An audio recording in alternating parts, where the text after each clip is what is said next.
You're trying to be funny, I know, but I'm saying hi to Sarah. I know. Did she see you? I'll leave now. Bye.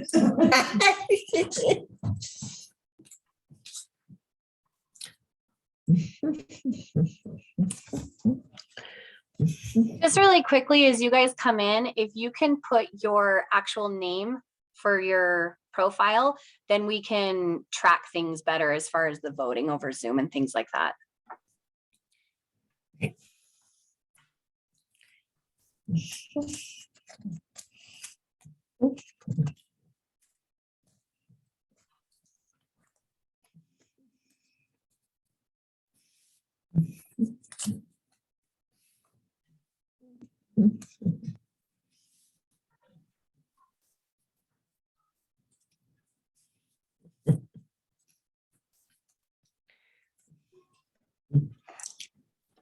Okay, guys, we are 2 minutes past, so I am going to call this meeting to order. And I am Sarah Fotheringham, Board President.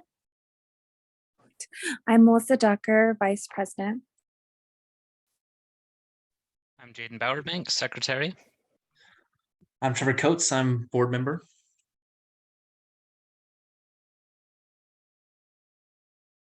And I'm Gina Judy from HOA Robinson, treasurer. Hey, Judy, sorry to interrupt. Just letting you know HOAS was here as well, Zach and Gina. Okay, so in regards to the special assessment, an email and notice went out December. Let me look at this. Let me make sure I'm reading you the right notes.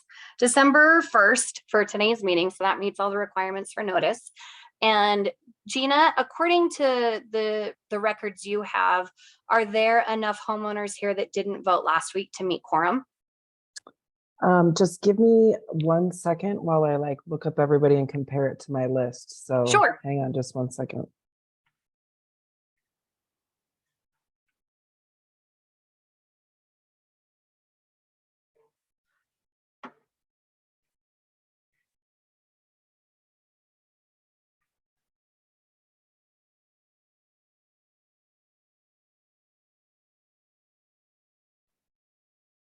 While she's looking that up, is there going to be any discussion regarding voting, or are we just voting? We're going to discuss it. We want to make sure that we meet quorum first, and then either way, there will be discussion. You guys will be able to ask questions and get clarity on everything. Perfect. Thank you. Uh-huh.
Okay. There's a couple of people that I'm not sure who they are, and that would be Lane. Lane, what's Lane's last name? Lane Hackey. Okay. And for those of you, Sarah mentioned if you could change or rename, like right click on the ellipses, you can change your name for the record. Okay, so far it looks like people keep chiming in. You know, the Mannings just got on, I think. Yeah, I just saw that. Did you get my text? Did you get the Bex Yeah, proxy? I got that. I responded. Yep. Mhm. Okay. So I have 2, 4, 5,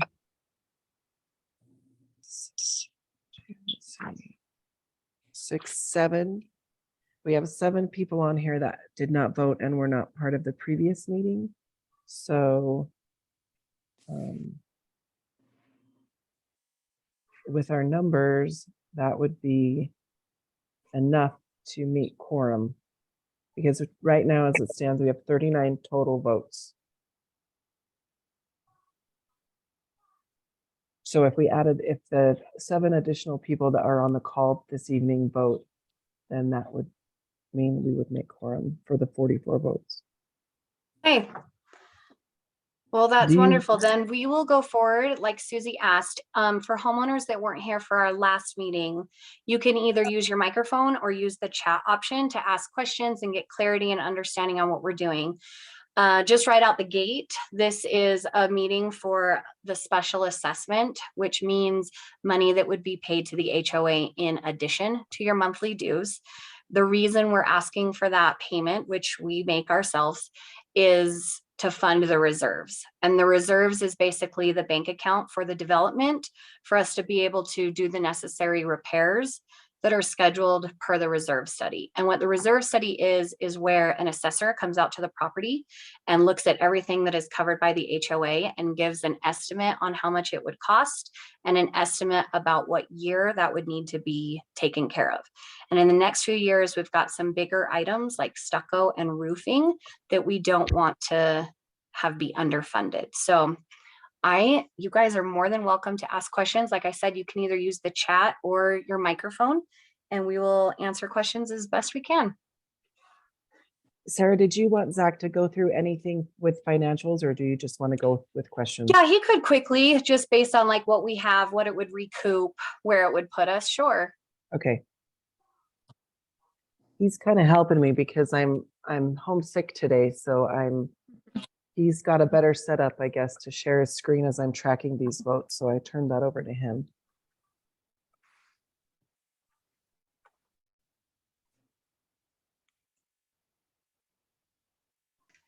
I'm getting ready to share my screen. Hold on.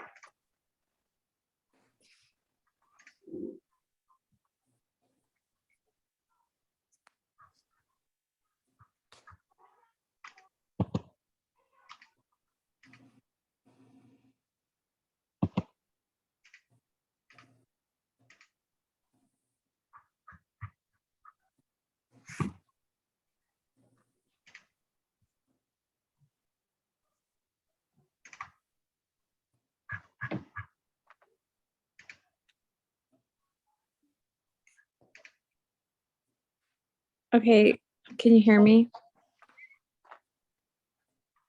Can you hear me? Yes, we can hear you. Okay, Wendy Hopes said, where did the 820 number come from if it's still needing to be assessed? Meaning like the, what were you just talking about, Sarah? The special assessment. Yeah, well, yeah, when they come, no, but when they come out. Oh, the reserve study. I think that's what that means. I don't know if it's still needing to be assessed. I agree some things need to be done, but I would love to see the assessment split into 2 assessments, like 400 this year and 400 next year. I kind of agree with that. Has that been brought up before? So that was something that we discussed for quite a while last meeting. And when Zach will give you a real good explanation as to why that is not as beneficial to the neighborhood as far as a one-time payment, or excuse me, a 1-year payment. And the biggest reason is the funding, we need it next year, not in 2 years. The stucco is due to be done next year. Now, granted, just because it says that we would of course have people come out and give us bids and understand exactly where the funds would need to be allocated for the stucco. But if for some reason if everybody pays the 825, it's about 118,000, that goes to the reserve count either way. So if we only spend 100,000 on stucco, that 18,000 is still there to go towards other projects that are due for the reserve study. So Zach, when you go over all this, will you explain the reasoning for not breaking it up better? Yeah, I mean, the biggest reasoning why is related to the fact that reserve report gives you, if you see here, there's the baseline funding at 53%, and then there's 100% fully funded. Right now, the development isn't even meeting the baseline funding, which that kind of gets you in line with at least paying for upcoming projects as they come due, but not necessarily fully funding everything that is expected in the future. And that 53% baseline funding takes into account these years of funding as well to continue to add money into the account. The $820 is strictly bringing this account up to where it needs to be. The baseline account, right? Yep. Okay. Once you guys are baseline funded, moving forward it should track it is as best as it can in line with the reserve study, but the reserve study is actually due for a new study. So where everything ends up, it's really hard to say. That will be completed. I want to say 15 weeks, 14 weeks-ish now.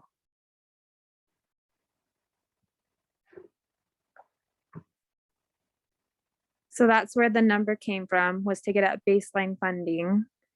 And you thought it wasn't as beneficial to split it up into two because it would take 2 years to get to baseline funding, or are there other reasons also?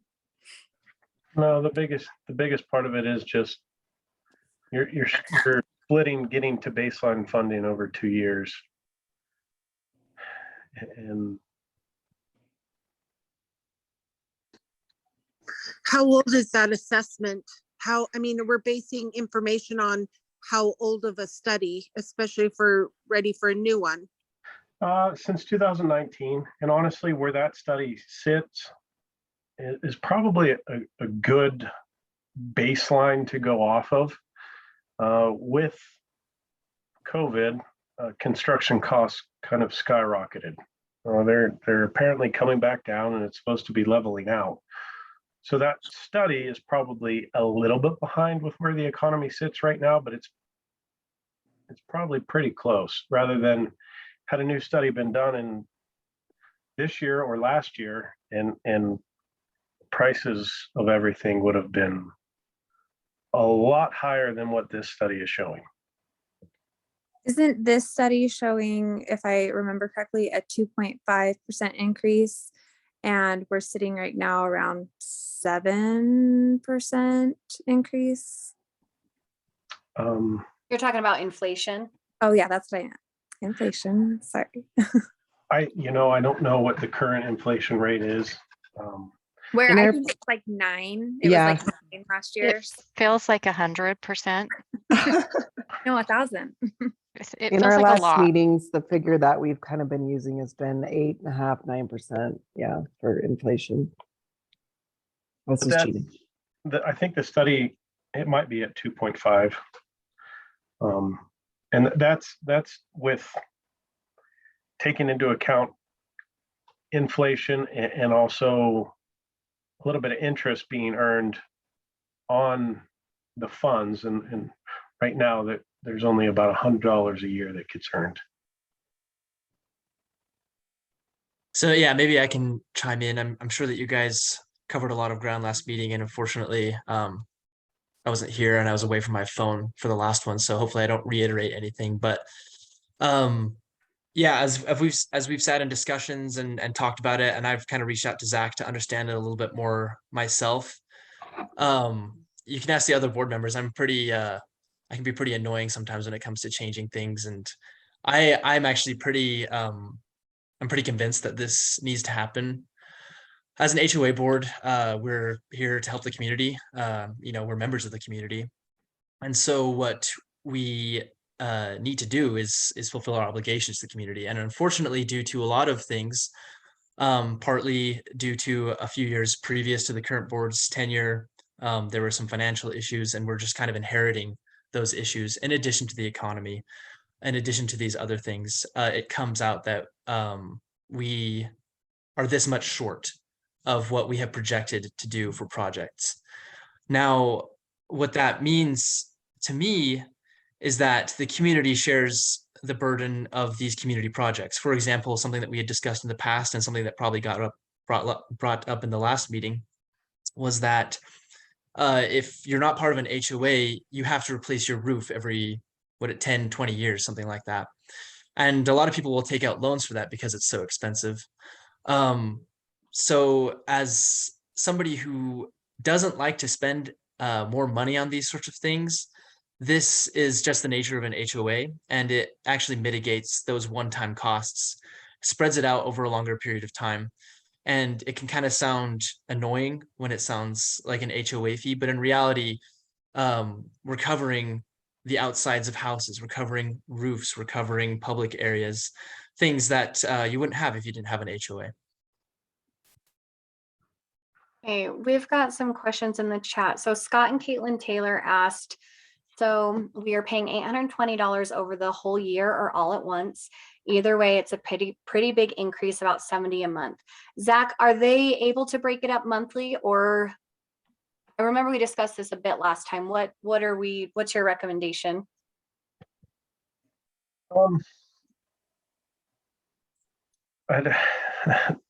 That one is at the board's discretion. If the board wants it to go over 12 months, that's doable. It makes it harder on us to track this, specifically if it comes down to a homeowner who decides to sell. Once they sell, they have to pay for that special assessment before the sale happens, and it usually gets adjusted during closing. So it would, for us as an HOA, it would be a lot easier for us to just track one payment. But again, I understand the burden of that and where the board would like to see to help owners. If this gets spread over 12 months, that's fine as well. Yeah, and I just wanted to add to that. We had a special assessment in a different HOA last year, and we did allow them to spread it out over the course of a year. And honestly, we're really glad to see that drop off now, because it was a bit of a tracking headache. But we have always presented, or the board wanted to present it as it could be split up into monthly payments or paid all up front. It's up to the owner and the board. I would definitely say split it up to give homeowners, I know you said that that's kind of more of a headache, but my 2 cents would be to give them every opportunity to pay it however which way they can. Mm-hmm. Zach, can you go to the next screen where it actually outlines that? So it outlines that the first payment, if you split it up, would be, $72, and then 11 because of it doesn't divide equally. So then 11 remaining payments of $68 each. Okay, so the next question from Sarah Merrill says that special assessment fee is also in addition to raising our monthly rate, which can raise up to 15% a year. That is accurate. Seth Brown asked, are those numbers on the bottom suggesting we'll have one of these $825 special assessments every year? Yeah, the answer to that question is no. These numbers right here just show what is part of the annual budget for operating expenses that needs to be taken into account as part of your annual assessment. It's not part of the special assessment, and 820 is something that I'm not going to say will never happen again, but hopefully getting this taken care of now will keep it so that this doesn't need to happen in the future. I also wanted to just quickly add, I see some people have chatted in, they've sent me their vote, and I'm not probably really going to be able to check my email during this meeting. So you'll have an opportunity to vote if the board opens it up as part of the meeting. And it'll be confidential to everybody that's on the meeting, but I'll be able to see where the votes fall.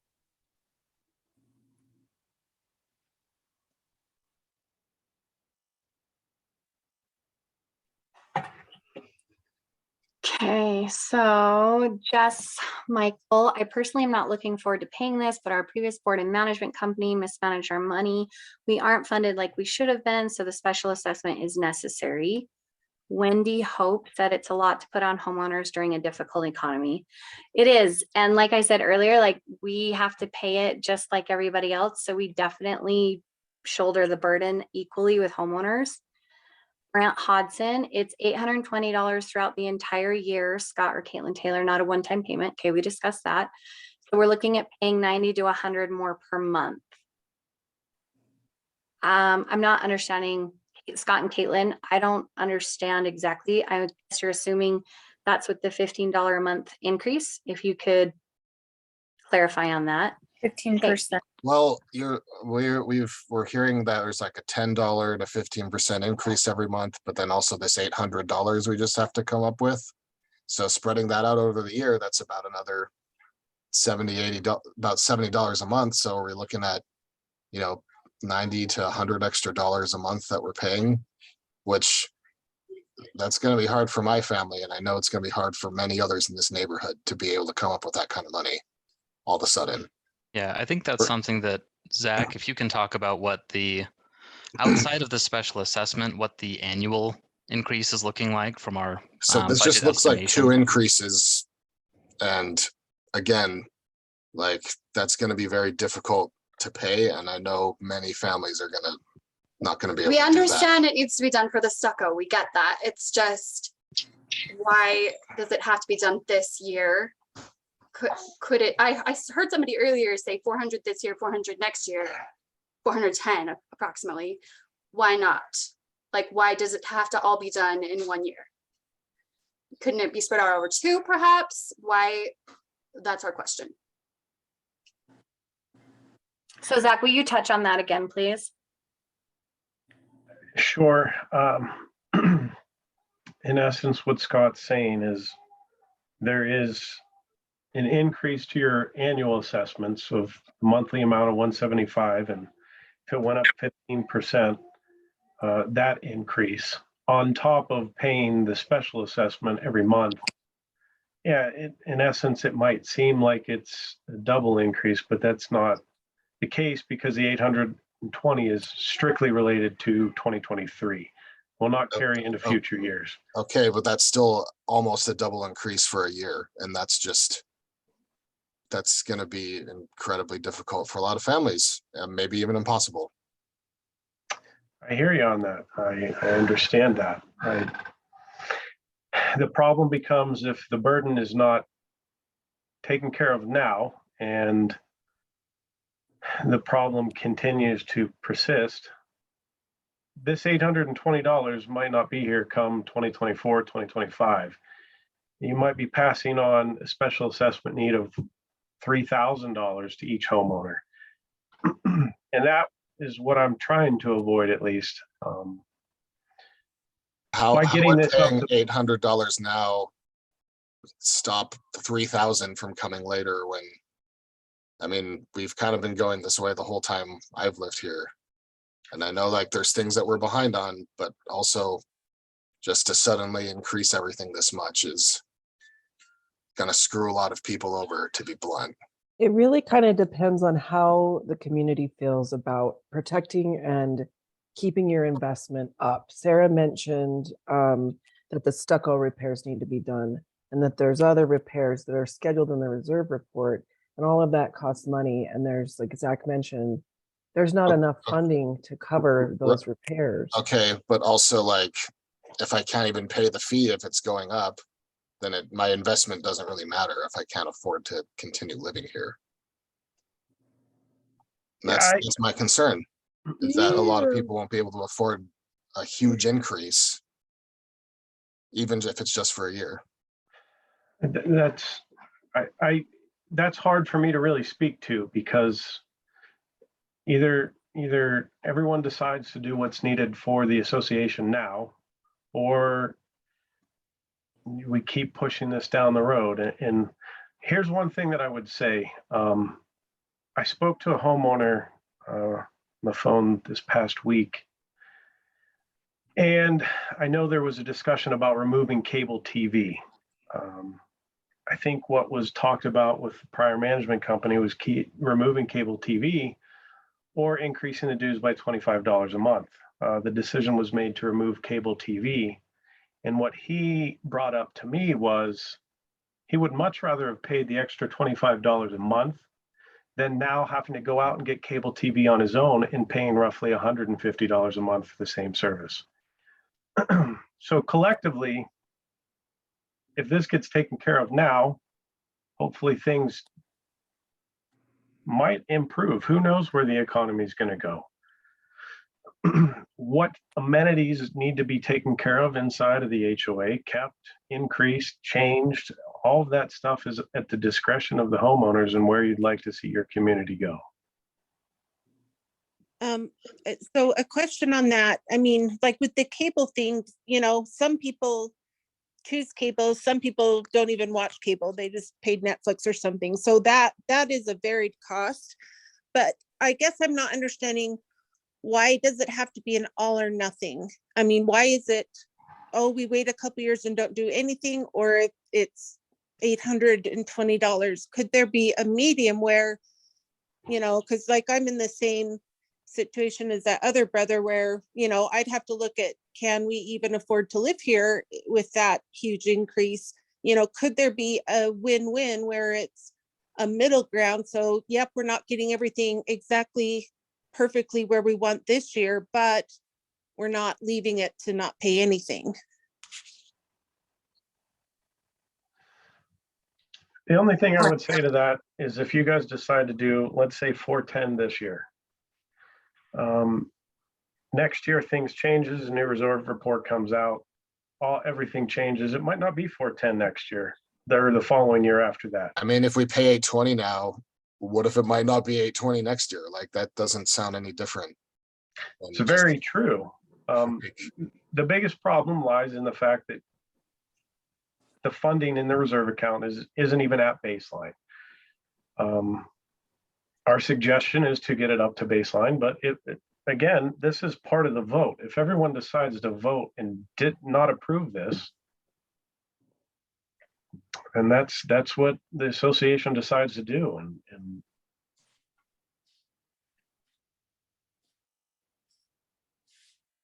I mean, I don't know what to say. We could sit here and debate more and more all over the place of where this needs to go, who could technically afford this, but right now I'm just telling you what the numbers are. That sounds good. I like that. I just wonder why it has to be, why it couldn't be like 410 one year, like 2023, and then 410 2024. That's my question. Why 820 is plus the HOA fee increase is a lot for us to handle personally. So we'd be open to doing it. We just don't think we could handle 820 all in 1 year. It just wouldn't work for us, but maybe half of it would. Caitlin, though, next year, if things change, it may be bigger than 410. There's no guarantee that if you pay 410 this year, it'll be the same next year. I also just don't see what's the guarantee that if we pay 820 now that we won't be needing to pay more next year anyway, though. It just. How is this giving us a guarantee, Judy? I don't understand. Well, things change, costs change. If the stucco comes in at a bid this year, but we don't fund it, next year it could come in at a higher price. And then your 410 might be 620. Well, then we're still underfunded. If we pay 820 and it still goes up, then we're still underfunded, right? if we don't do something. We just we're didn't under- have time to save. We didn't get the chance to save for this. It's just asking us out of nowhere to pay it when we had no warning. We didn't get a chance to save our money. That's not very fair. Well, we've been talking about this at board meeting for several months. Well, we haven't had the chance to always come to board meetings. Well, we're here. I'm just, See this I'm guy? just telling you. This is why. This is why. So, And Scott- we do have the YouTube channel that you can always catch up. Sure. So Okay. I can understand what you're saying. I really can, because I've sat in homes of people that are unemployed, that are on retirement, that have very hard financial situations, just like all of us. And I guess to best answer your question as best as I can is the only guarantee we know is that that amount would get us baseline funded by the end of next year. And because we can't predict what the new reserve study is going to say, and we can't accurately predict the economy, then the only thing we can do is set the goal of being baseline funded. So the faster that we're able to get to baseline funded, from my understanding, it means that things look better when you try and sell your home. And people look at the HOA and see that the HOA is well funded.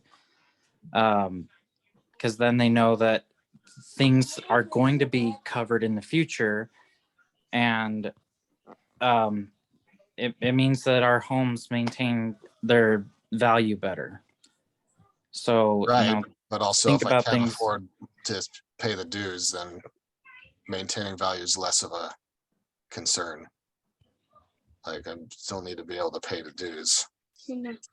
well, yeah, and there's lots of ways that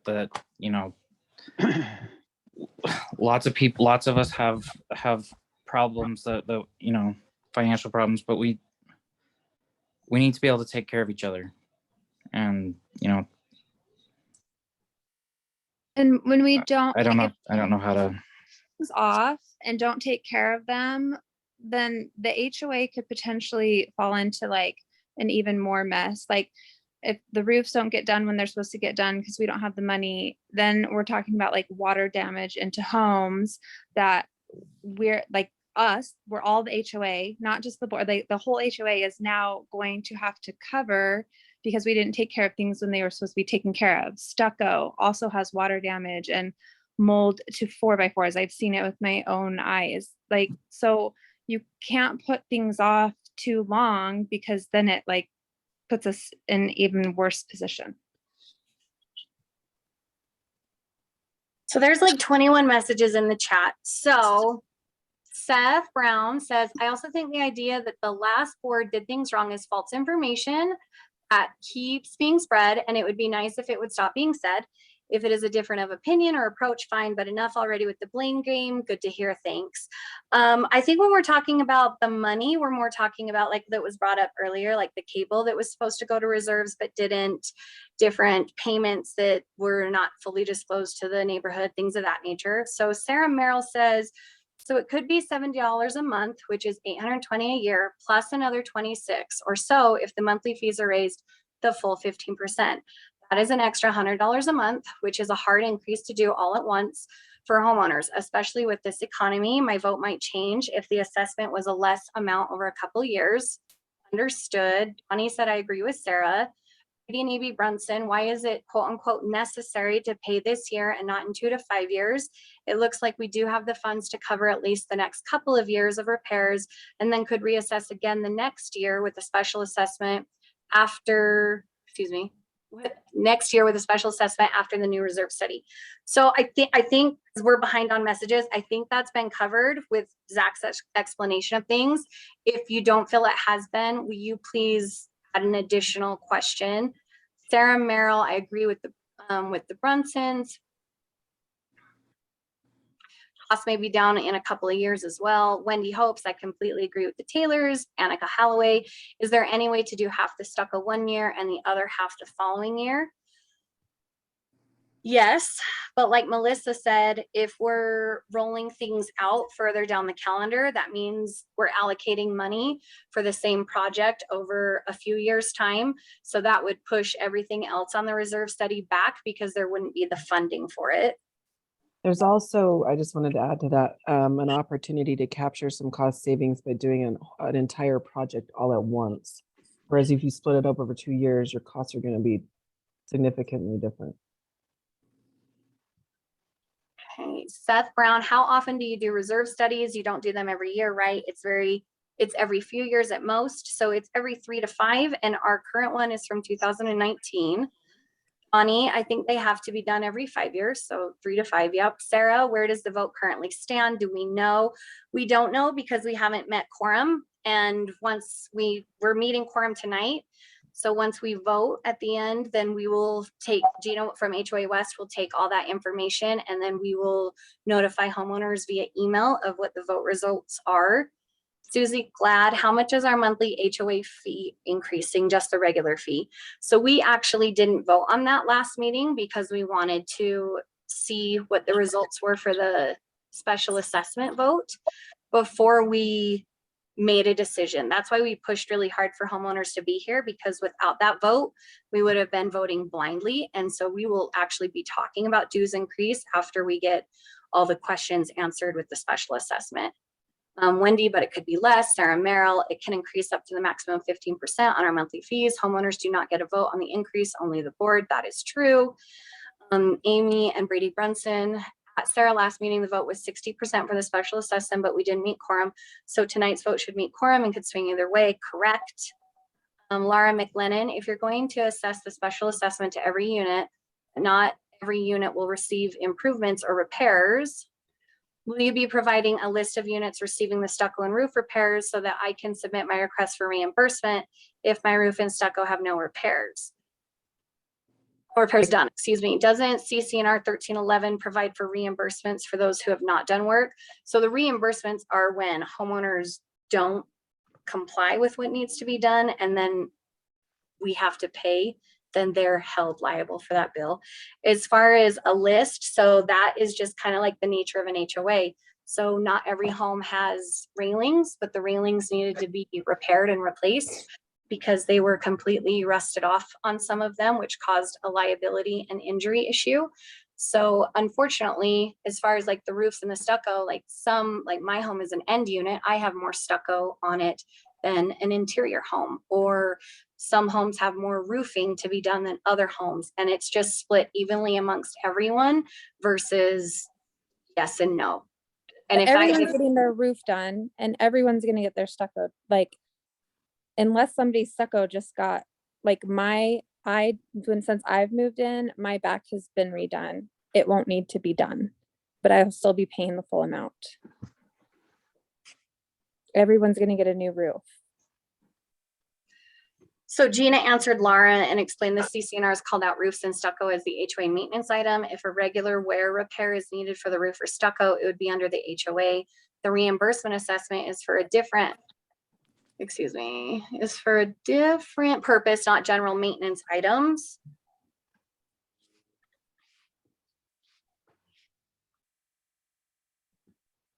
And then I think it's hard to say everyone will get a new roof because there will be an evaluation done by the contractor that's selected, and then that's where it will go from. But well, I guess I likely, say that because they're all almost 30 years old. Like, right? And there's some indefinite need of repair. But they have a life expectancy. We're not going to push it out like 10 years past the life expectancy. I guess don't quote me on it, but that sounds bizarre. The short answer, Laura, is when we have items that need to be done, we don't just rubber stamp it and say done. We have vendors come out and give bids. They look at all the units. Like for the railings, we had 3 different vendors come out and look at every single railing and give a bid.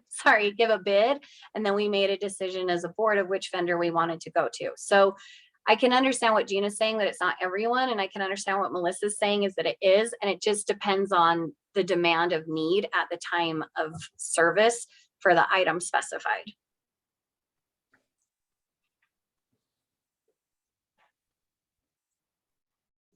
So if this assessment does not pass tonight, we will be underfunded. What does that look like in the future for us? Like, we're underfunded and we need new roofs. Are we then gonna have each homeowner have to pay another assessment or a fee for their roof? What does that look like? So yeah, it would be a couple ways. Either the answer would be no, sorry guys, we can't do roofs. We are gonna allocate as much money as we can for the ones in the most need of repair. Or we could be coming to you. I know that Jess is in here. Her cousin, I believe it is in an HOA where they were underfunded. And I don't say this to like put fear in you, but just as an explanation, they were proposed a special assessment of $10,000 for people to pay for their roofs because there wasn't the funding. And so we can push it off, but that total is still going to be there. And with the increase in inflation, I'm going to assume that number is not going to go down. So really the only option is to tell people no or offer a higher special assessment. Mm-hmm.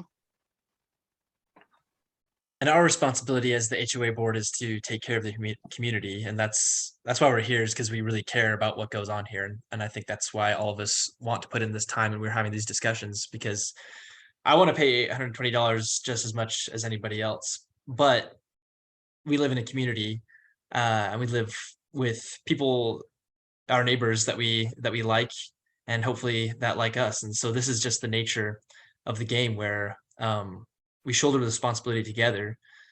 And these things, in as much as they have to be done, we want to do it the right way. We don't want to push it off and have these emergency things come up over the next year. We want to do this the right way now so that we can get ahead of it. And it's going to be painful, but our responsibility to the rest of the community is to take care of those things that are our obligation, the outsides of homes, those public spaces. Right. So roofs and stucco and all those things are going to need to be done regardless of if we have the money or not. So it's probably better now to have the special assessment than have each homeowner pay for their own roof later on. Is that what I'm kind of in a nutshell? Absolutely. In fact, I just looked up the average cost to replace a roof, and there's a lot that goes into it. Obviously, the size of the roof and what you put on it, but it looks like about $6,000 to $10,000. So 820 in that context is really not that much. Obviously, it's not nothing, and it does affect people's personal finances, but the benefits of the HOA hopefully will be seen because of this reserve study, where we get to not spend $10,000 to repair our roofs. We get to spend $820 in this reserve assessment. We have this due increase, and then we're able to make the community that we want to create. So back to the chat, Brady and Amy Brunson, looking at the reserve study and doing a cash flow analysis, it looks like we will run out of reserve funds around 2033. Correct me if I'm wrong. It seems like the way to cover the balance with the least amount of shock to the system, especially in this economy, is to raise the dues to cover the balance between now and then. And if there is still a forecasted negative balance, to do a special assessment 1 to 3 years in advance of when we would run out of cash. That also has the added benefit of stripping away the uncertainty of future costs. So Zach, I want you to touch on the reserving or running out of reserve funds based on 2033, but dues per the CCNRs can go up to 15% a year. They haven't been going up consecutively every year. And if you reverse the math and look at the dues that were initiated to now, dues should be well over a few $100s a month if they were annually increased to account for some of that wiggle room.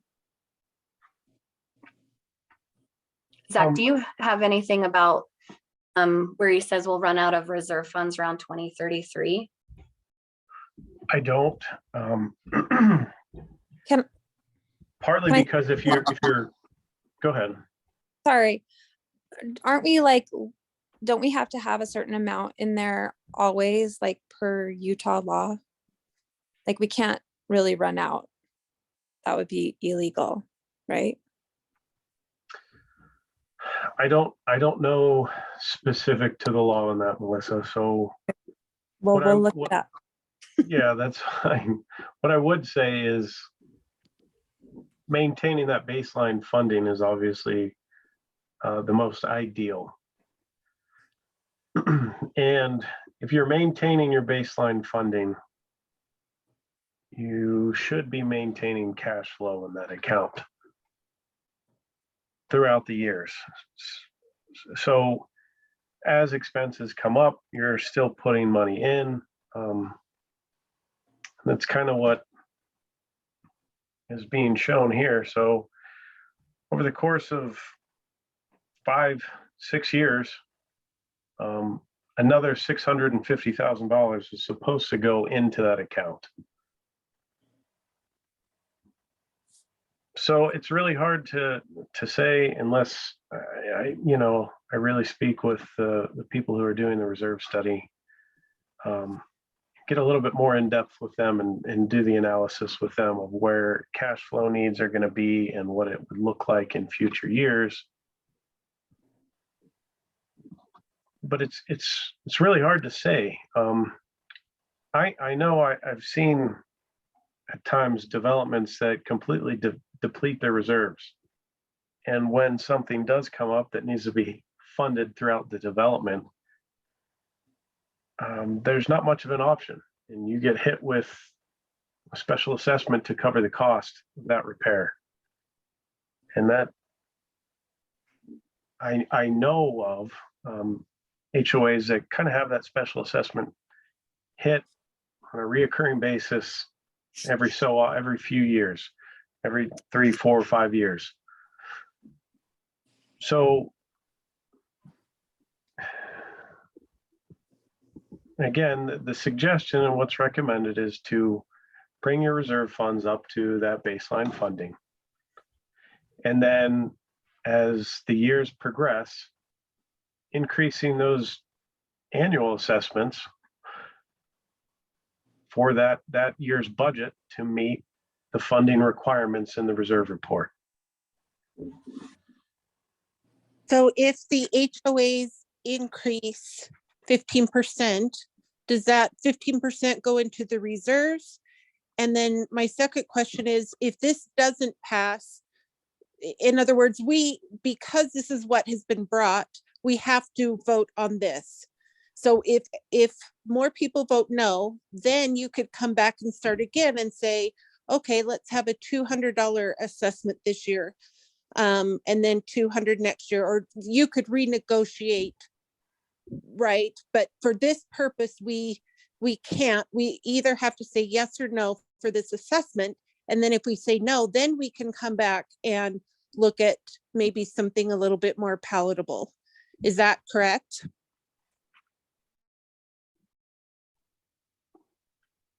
Sir, I don't know if you want to answer that one. Yeah, so I want to make, because you had two parts to your question. So the second part where you're talking about, yes, we are proposing the 820. It's a yes or no vote on that. As far as people talking about like breaking it up over years, per the CCNRs, like we can't vote on a multi-year assessment. We can only vote on it or present it, either way you want to look at it, 1 year at a time. So when people are saying, 400 here, 400 there, number one, we won't have the same board members in a year. Number two, after the reserve study is done, the numbers are going to change, and I'm going to venture out and say they're going to increase. Number three, we can only do it 1 year at a time. We can't present to you a 2, 3, 4, 5 year plan for special assessments. And what was your first half of your question, Sarah? I apologize. Let me try to remember. I think it was if the board, so the maximum they can increase is 15% for HOA fees. If you increase that, does that extra 15% go into the reserves? Yes. Okay, so you're already getting some with if the fees increase. Not all of it goes into the 15% increase, Sarah. Am I wrong? There's a percentage of it that goes into reserves and a percentage that goes to operating. It's annual, she's talking about the, am I wrong? Okay, tell me. Go ahead, Zach. So let's say there's a 15% increase. The board can elect to put all of that 15% to reserves. But that would be on top of what is already recommended for 2023, which is this amount that's in your 2023 budget.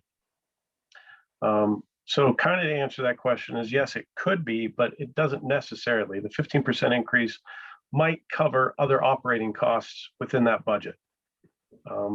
The budget is going to go along with these numbers here and continuing to fund the reserves at what the reserve report is recommending. Also, I just wanted to point out, maybe I'm wrong about this too, and you can tell me, but I don't think so. Well, actually, I'm not sure, Sarah, so just verify.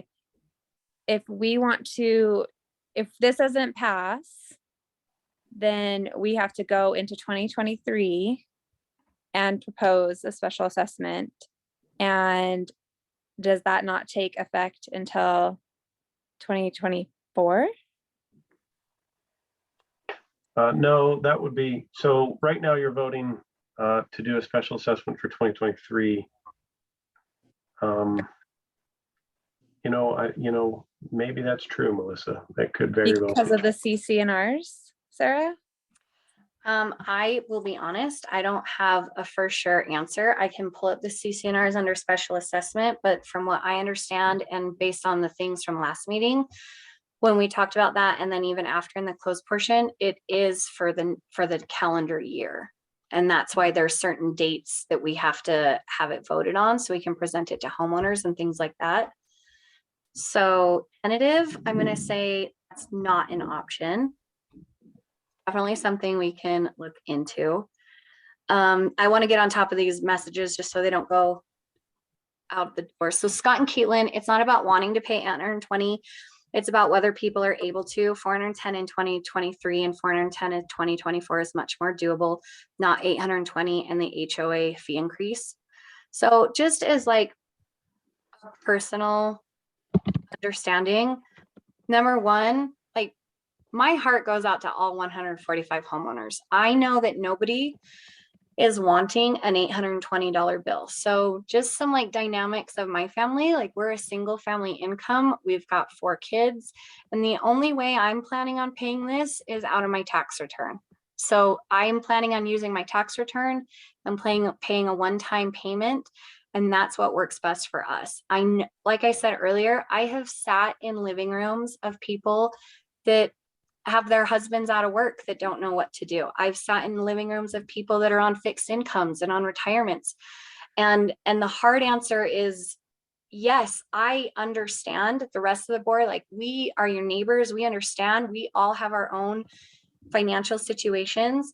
But like we've talked about and discussed earlier, I don't want to be in a situation where we don't ask for 820 and then we push things off, or we split it up, assuming that that's what all the other boards vote and present to the homeowners and is voted on.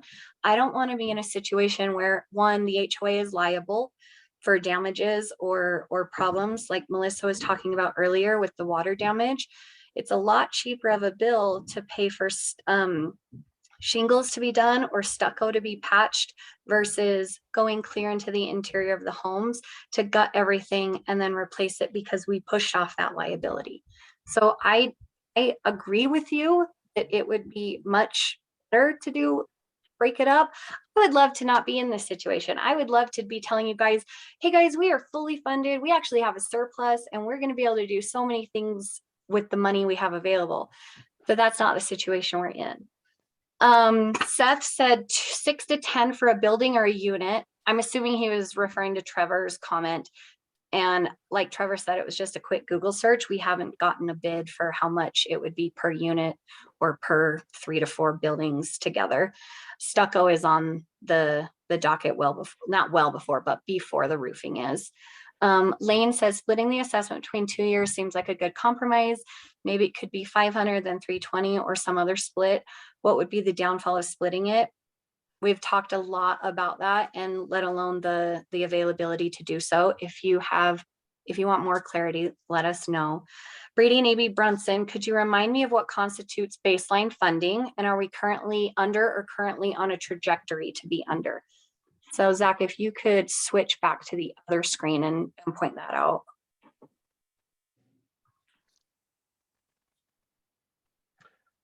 I'm sorry, Sarah, I kind of missed that last. That's okay. So he's just asking, do you remind me what constitutes baseline funding, and are we currently under or currently on a trajectory to be under?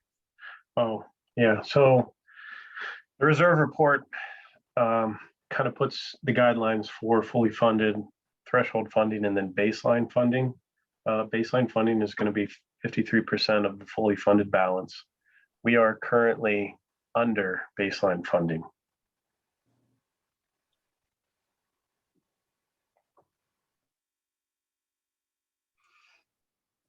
And is the 820 assessment to get us to fully funded or baseline funded? That would bring us up to baseline funding. And you might not be able to see because it's kind of small, but baseline funding is 53% of what fully funded should be. So that 820 brings us to half of what fully funded is.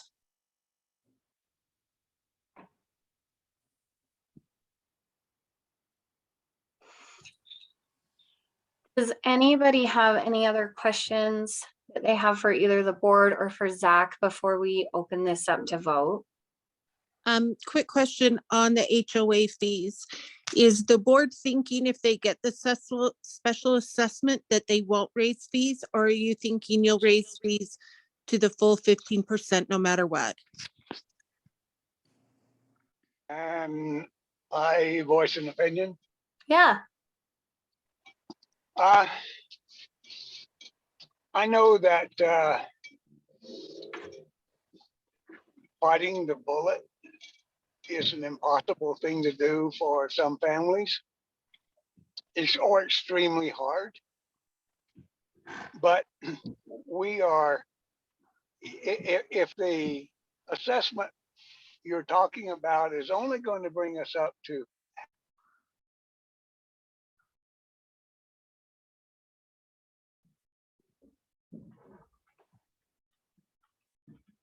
Can you guys hear him? Mill, are you still there? Sounds like he's cut out. Okay. Well, he figures that out, Sarah. So at the end of our last meeting, because we didn't meet quorum, and afterwards we discussed due increase, we knew that we would go into this meeting kind of blind as far as knowing whether or not we met quorum to make a decision for due increase. Part of your question was, will it increase at all? So the reserve study actually gives a recommendation for it to increase annually, and that hasn't happened. We have been talking about the 15% because we haven't known how the homeowners are going to vote, and definitely that is it, how it is voted will definitely give us a better idea of where we should increase dues or keep them much smaller. When I say smaller, excuse me, much smaller than the allotted 15% maximum. So I'm gathering from that you're saying if it passes, then you would look at possibly less than 15%. But if it does not pass, then you would probably go the full 15%, since that's something you just vote on. Correct. And my perspective is one of 5 as far as due increase goes. So it would be a majority vote based on how the board votes. Yes. Okay, so it still could do the 15. Okay, thank you. Uh-huh. And just to touch quickly on that, on the monthly dues that we have. So the dues should increase at least as quickly as inflation, which historically is 2.5 to 3%. And like Sarah said, it hasn't for the last couple of years. So there's a little bit of catch up that needs to be done just in light of that. Another thing that I have kind of discussed with the board and a few other homeowners before is that some of our biggest expenses as a community are landscaping, insurance on the outside of homes, and then internet. Now, outside of homes insurance, that's something that I think is very important that the HOA covers, because that's what we'd expect from the HOA. Landscaping, it's the same. Nobody else is going to take that on besides the HOA as a whole. So that leaves the internet. So the internet is something I think that everybody in modern life has to have. And if we were to cut that out of our budget, that is an expense that we then have to go and get ourselves. And we have pretty good internet, so we'd be looking at about $50 to $80 that we'd be covering by ourselves anyway. So I kind of don't count the internet in that, because that's something that I have to pay for no matter what. It's something that we all kind of need to survive in this day and age. So if you look at it like that, if you minus the $50 of internet that you'd be paying either way, our HOA dues are about $125 right now, which is the lowest that I had heard from anybody else. So that's a perspective, and maybe you don't agree, but I think that that's just helped me kind of understand the dues that we're looking at moving forward. So Susie said, please don't take our internet away. So no, yes, to put it, The internet is staying. yeah. Kind of a joke. No, but there is a serious aspect to it. And what I mean by that is at some point, something has got to give, whether that's coverage or amenities by the HOA or money in the account to fund what is necessary. That's the really simple way to look at it. Kimberly said, if this resolution passes and the $820 is paid by each homeowner, what is the board's plan of ensuring this doesn't happen again, at least in the near future? Zach talked about that a bit. It would just bring us to base funding. So there is no guarantee one way or the other. It would just get us to the bare minimum that we have been recommended per the reserve study to have in the bank. I definitely would want to deflect that as far as like another payment and another assessment, things like that. Yeah, sorry, go ahead, Zach. No, what I was going to say to that is kind of the hope to making sure this doesn't happen again is passing budgets every year that take into account where the funding for that reserve account needs to be, and maintaining your annual assessments at an appropriate rate so that things aren't underfunded. Yeah, to that, I mean, Sarah mentioned this earlier. If you had a $175 monthly assessment, but that hasn't been increased for quite some time. And with all the other communities that we work with, we see increases, even if they're slight, annually. So it's kind of been a disservice that they haven't been increased.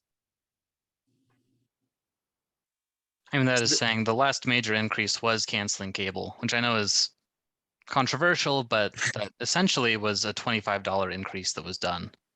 That is important to remember. I mean, it hasn't been enough to keep us in line with baseline funding, but that was, in a sense, the last increase. And that's kind of what our choice is generally, is if we want to decrease the amount that the HOA collects, we have to reduce services as well. And reducing our fees or not doing special assessments, I'm okay if people suggest that, but you also need to come with a suggestion of where we would cut services from the HOA. Let me ask a question on, let's say the special assessment does pass. Is there anything that, you said we can only vote on a year at a time, but is there any addendums to that where we can say you can pay that over a period of 2 years? Or you won't get late fees if it takes you 2 years to pay? It can any, I guess, working with those scenarios, be able to, even if you vote on the whole assessment, or if you don't pay it in a year, then you get paid. Gina, I know you touched on that at the last meeting. Yeah, I mean, anytime the board can decide to turn somebody that's delinquent over to collections, but especially in this situation, we found the board to be pretty open-minded, but in our other communities where we've had a special assessment and they haven't been paid, we'll just, usually a lien would be placed on your house, and it's, we work with owners quite a bit to try and get them to, if they need extra time, we would go to the board. Is that kind of what you were asking, Sarah? Yeah, I guess I'm just kind of asking that even though, like Sarah Fotheringham said, we can't vote on, a special assessment for next year, could we vote on, okay, it's this year's assessment, but you have 2 years to pay it, I guess is what I'm asking. Could we? Okay. Yeah, do I some- hear what you're saying. That would have to be granted under a special circumstance by any of the board members, because like Sarah mentioned earlier, it can't be just in general extended over a year's time. But we have had other HOAs where with about probably 6 or 7 owners, they were allowed to extend it over a period of 2 years. I don't want to throw a wrench into the system, but it does complicate it on our side for tracking purposes. And there was also some interest that was charged in order to be able to extend that over that period of time. Well, and also, Sarah, just to kind of give a perspective the other way.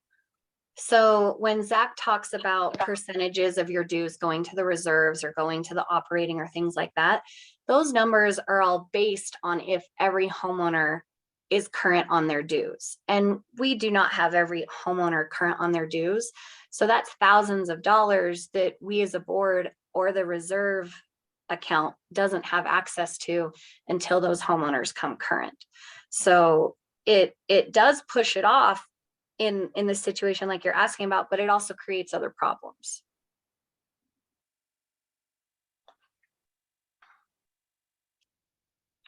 Okay, so Laura, not to be a broken record, what response do we have if we believe our roof or stucco needs repaired, but it is deemed unnecessary by the chosen contractor?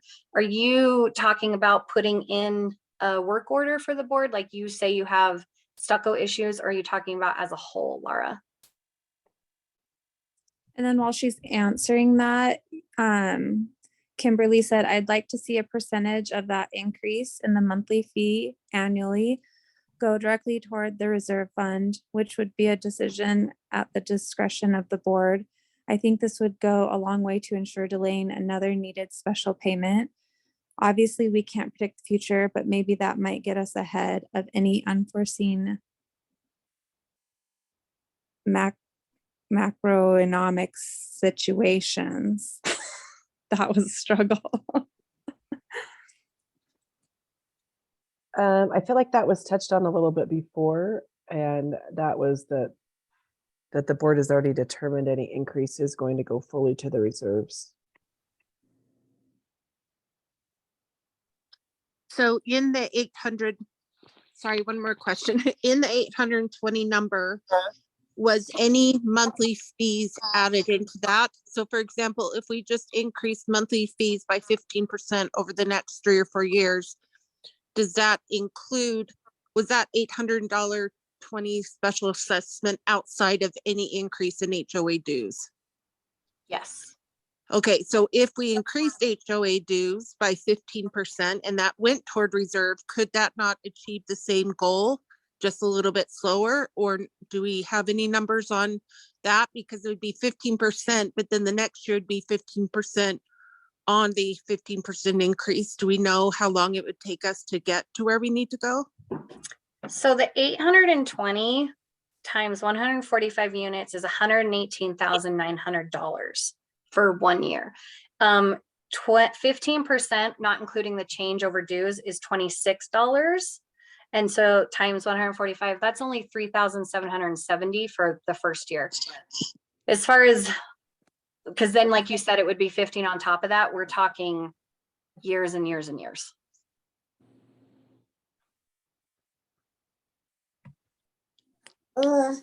Can I clarify my comment? I'm sorry, commenting under Kimberly, my wife. This is Jared Rhodes, by the way. I was just curious. So I understood what Zach said about the, if there is an increase in monthly fees as a percentage, that the board has the discretion of whether or not they can allocate that to operational needs or to the reserve funding. And most of the time I understand like it should go to operational needs, like that's understandable. But what I was wondering is, can we have some sort of commitment from the board that a percentage of that, even if it's like month to month, a different percentage, like 10%, some months if there's a surplus, or 5% other, or just, averaged over time, would go to the reserve funding so that we can kind of build a nest egg. Just that's kind of what I was asking.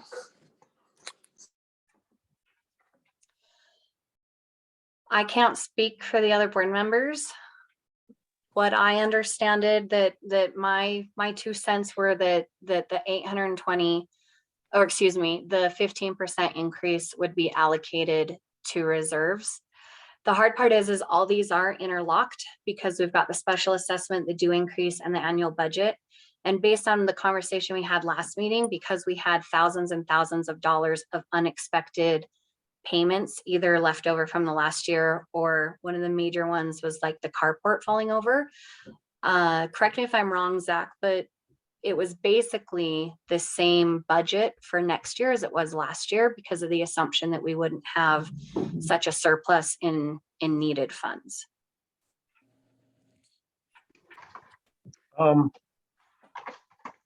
Yeah, I mean, that increase the full 15% can be allocated going strictly to reserves.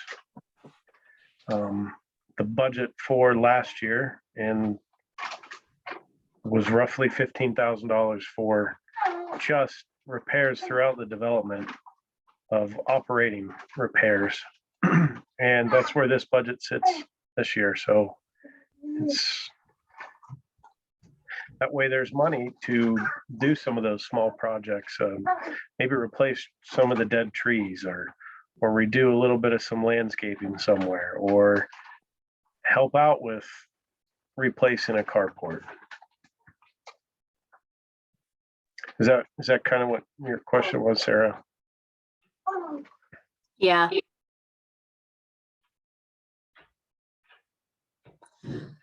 Laura clarified, so in the chat, I guess my question is a general question, but I see a lot of cracks in my stucco. And also I did put in a request for maintenance on missing tiles or shingles from my roof overhang back in August. So I'm just wondering what my chances are, my home will receive the repairs. So in regards to your August request, that goes into what Zach was just saying. We have an annual budget that we have to stick within the bounds of. And so open items like yours roll into next year, and that's where the next year's budget comes into effect. We are very close to maxing out the budget from last year because of the thousands of dollars of unexpected things, but roll over.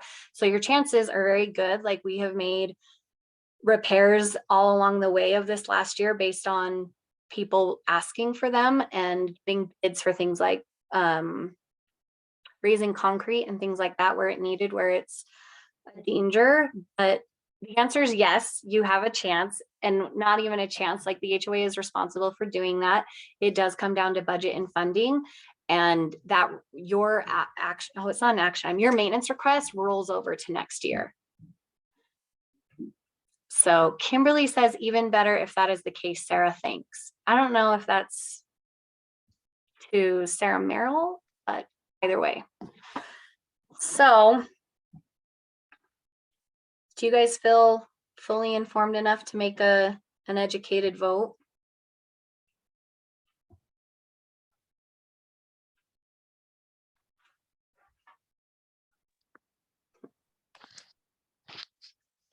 And then did we ever find out if Melissa was right? If we vote no, and you want to come up with a different solution and it goes into January, then it wouldn't be effective till 2024. Is that kind of what we're thinking?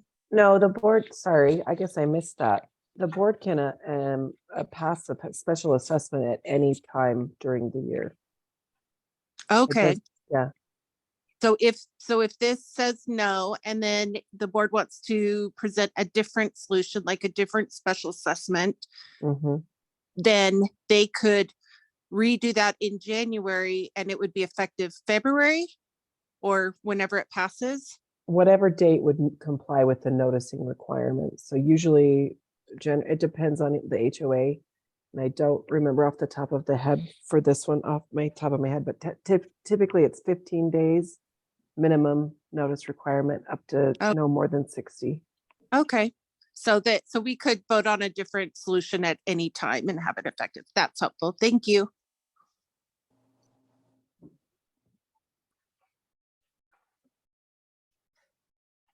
I'm happy to open the polling voting if you'd like, Sarah. I can go over it briefly. Would you like me to do that? Yeah, go ahead and do that. And then if for some reason people do come up with a few more questions before they vote, we can answer them and address them. But for those that are ready to vote, they can, yeah. Okay, so it's kind of like a polling type vote. So you'll need to enter your name, full name, your unit number, and your email address in order to count it as a valid vote. And then you'll have an option to select yes or no. But you'll have to, the people that voted at the previous meeting or the people that have already submitted a proxy, this vote will cancel out your original vote. So if you end up voting at this meeting, it's going to take away your original vote. So you can either just not vote at all or personally chat me and ask me if I have your vote, but I'm 99% certain we have everybody's vote. So I'll open the polls now and we'll leave it open as long as the board wants. I suggest, 5 minutes until people can vote. So are we just doing this in the chat or? No, it's going to vote. It should. Oh, come I up see on it. your I got it screen. now. Okay, thank you. Scott and Caitlin, yes, it's one vote. It's per unit. Yes. Yeah, just one vote per unit. Some owners have 2 units. So if there's anybody on the call that has 2 or more units, just chat into me.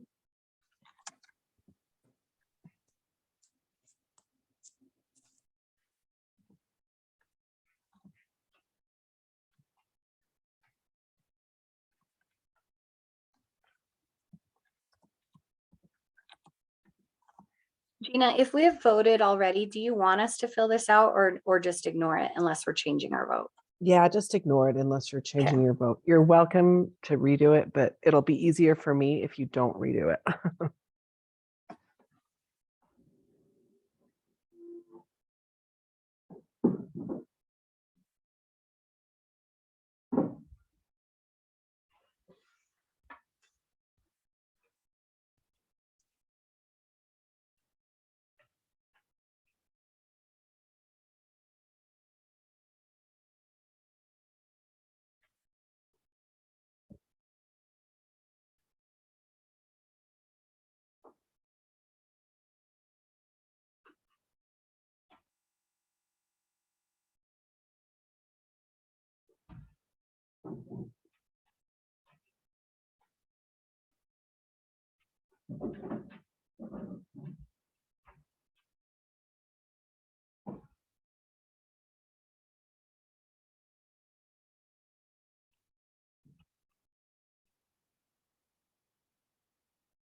I was going to say, do we want to take, say, a 10-minute break or so that Gina has time to tabulate and certify the vote before we move on to the budget part of the meeting?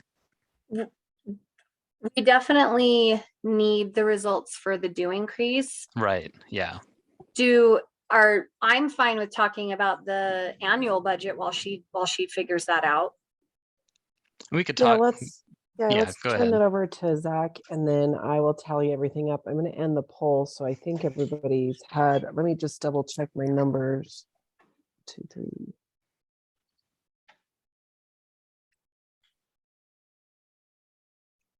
Yeah, so I think everybody's voted. That was in addition to the last meeting. So if you haven't, I'm closing the poll now. So this is your last chance. And I'm just gonna real quickly go over September 30th financials. Fund balance sheet or statement of financial position.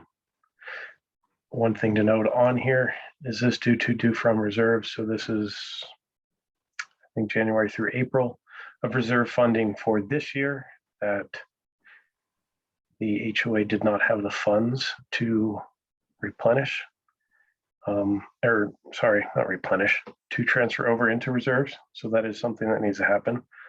This 5,800 was actually paid in January of 2022 for the 2021 reserve amount. Operating fund is roughly about $18,000. Where we'd like to see that account is about 1.5 times monthly expenses. If I'm not mistaken, it's roughly one times monthly expenses right now. So, and the accounts receivable relates to the homeowners who are delinquent. So like Sarah had mentioned, again, if this was everyone up to date, current, there would be some funds there that currently are not. Next one, statement of activity or statement of revenues, expenses and changes in fund balance. You'll have the month ended for September, and then January through September. The big thing to note is there is an operating fund, the reserve fund, and then all funds. What you'll see is a tracking of movement out of the operating fund and money going into the reserve fund. There is, this number actually shouldn't have been there. It should have been up there right here. There's $75 that has been earned so far on a board controlled reserve account. So there's a little bit of interest. This is the money that has moved over or will move over. There's 33,000 of that still needs to go. And then there's 57,000 roughly in repairs. And monthly operating expenses, 16. So kind of where that account, the operating fund sits is just at where it would be ideal to have that account, but 1.5 to 2 times would be the most ideal.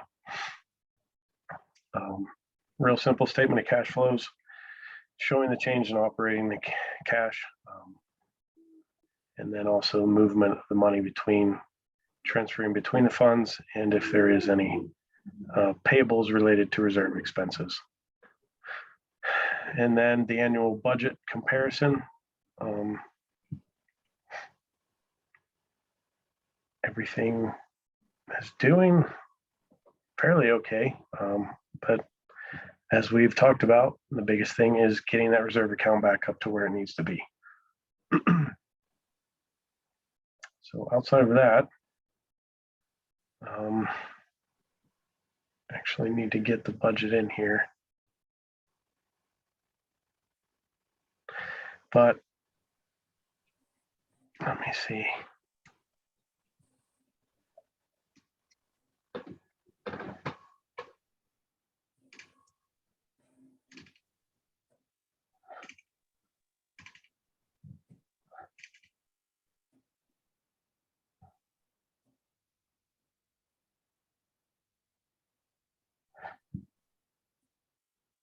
So for 2023, if dues we're at 200, or I think the $26 increase. Yeah, that's 201. Puts roughly that much there. This number is going to be what's in line, and then adding that difference. So over budgeted amount can be what is allocated into reserves, just kind of to balance everything out. And so roughly 15,000 for general repairs. Irrigation repairs were pretty significant last year. To get the system back into great working order, could potentially be there again. So I put that number where it was for last year. There is a new landscaper This number reflects the new landscaping contract and estimated snow removal for the new landscaper. There is pest control, budgeting roughly 6 times annually. Insurance on the property, where what we've seen is insurance increasing. There is a potential of taking advantage of a prepaid discount, but this renewal won't happen until March. So I can't really say where this number is going to go, but where I've seen the other developments going with 15%, 10-15% increase, that's where this number is sitting. Again, some historical averages, but with the potential of a 10% increase from Lehigh City. That is where I've kind of just placed these numbers. As of right now, I'm not aware of Lehigh City increasing any rates, but we have seen multiple cities across the state increasing their utility rates, some up to 35%. So just so that there is a little bit baked into this budget, I put that 10% increase. Garbage and recycling through ACE Disposal, they have told us that they will be doing a 5% rate increase along with their fuel surcharges. So that's where this number is estimated to be at. Some maintenance labor. We have an in-house guy that occasionally goes out there and does some things depending on a need. So putting a little bit of funds there, just in case there is some small minor things that need to be done. Some parking expense related to parking income.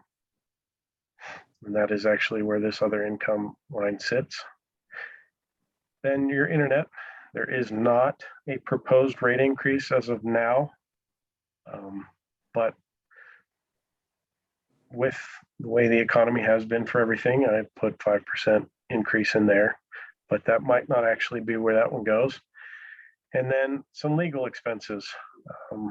Again, that one is kind of an estimated number.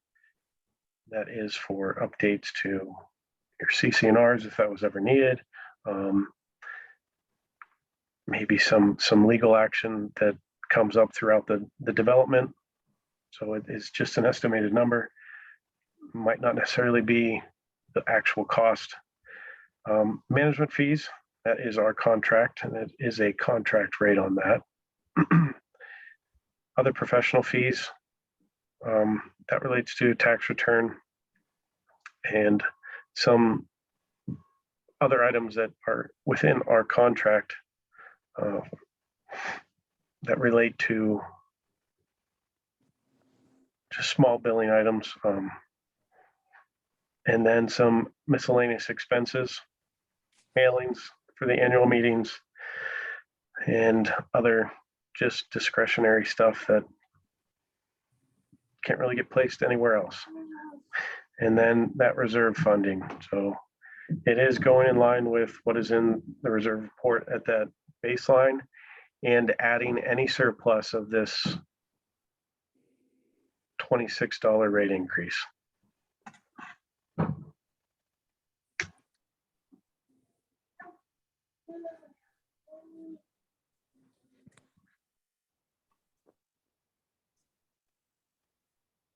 Any questions on that? Is any concerns? I don't have any. Well, okay, I do. And maybe I totally lost this, but that's based on a $26 increase. But at the last meeting, when you were doing the math, you said it needed to be raised a certain amount for sure. Do you remember that amount? Yeah. If I'm not mistaken, I think it was about $18, maybe 15, depending on how lean this budget wants to be.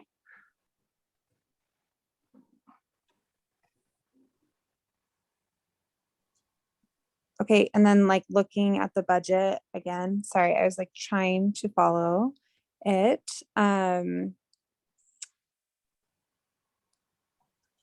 Is it, never mind. Don't worry about it. I do see it. Bob asked a question. The year-end projection is 35% over budget. Well, one thing to take into account with this is the reserve repairs in the projection are included.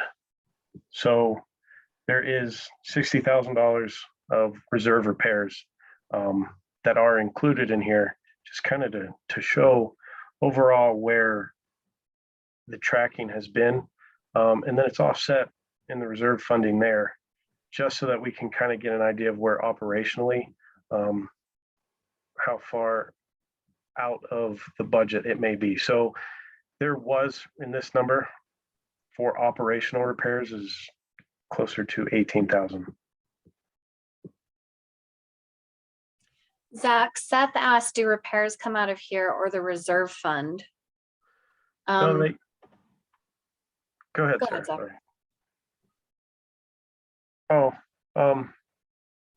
so repairs do come out of the reserve fund. And unless I'm putting together two budgets that strictly show operational and then strictly reserves, this budget kind of combines both of,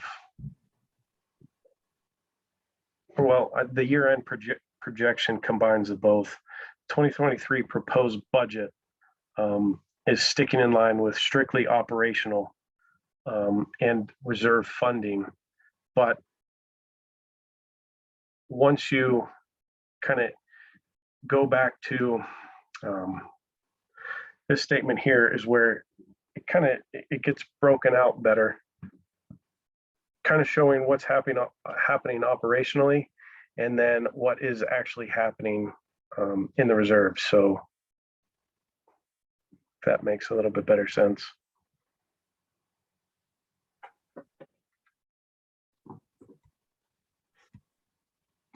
Bob asked, one of my questions was to differentiate between operating funds and reserve funds for capital expenditures. I think this spreadsheet is confusing to many, at least to me, and that's why I'd suggest we break this down a little more clearly.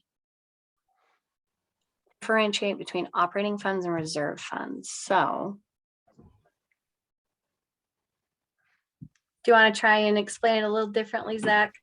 Yeah, this is Bob, just to clarify. So, you know, and I'm one of the landlords here, so I have rental units, but I have to do the same thing, albeit on a much smaller scale, but I have to have my normal operating expenses, and then I have to have my reserve funds for capital improvements, unexpected repairs, or expected repairs for that matter.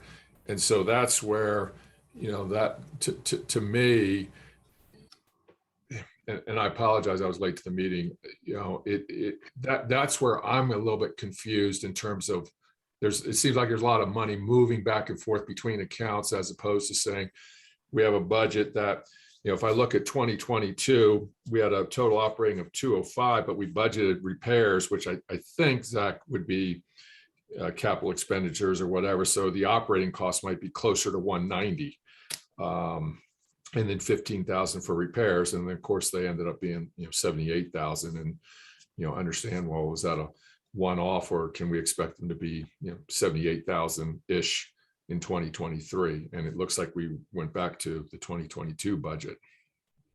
So that's the root of my question. And I can take that offline, or which would probably be of interest, better use of time for the larger group.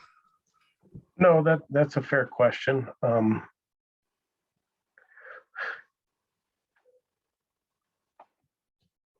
So it was something that I've thought about how to present.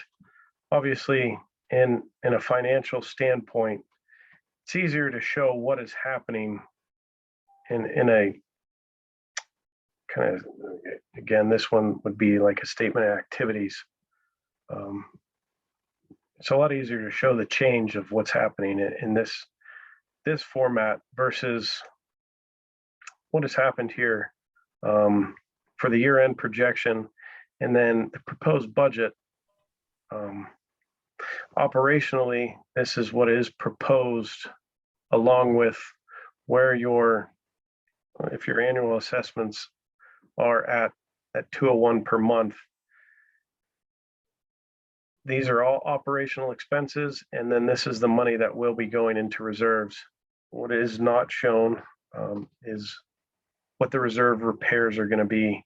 I did put a note, so the projection of the reserve repairs is roughly 282,000 for next year. So that number could be put in here. It would throw this budget for 2023 into a negative look.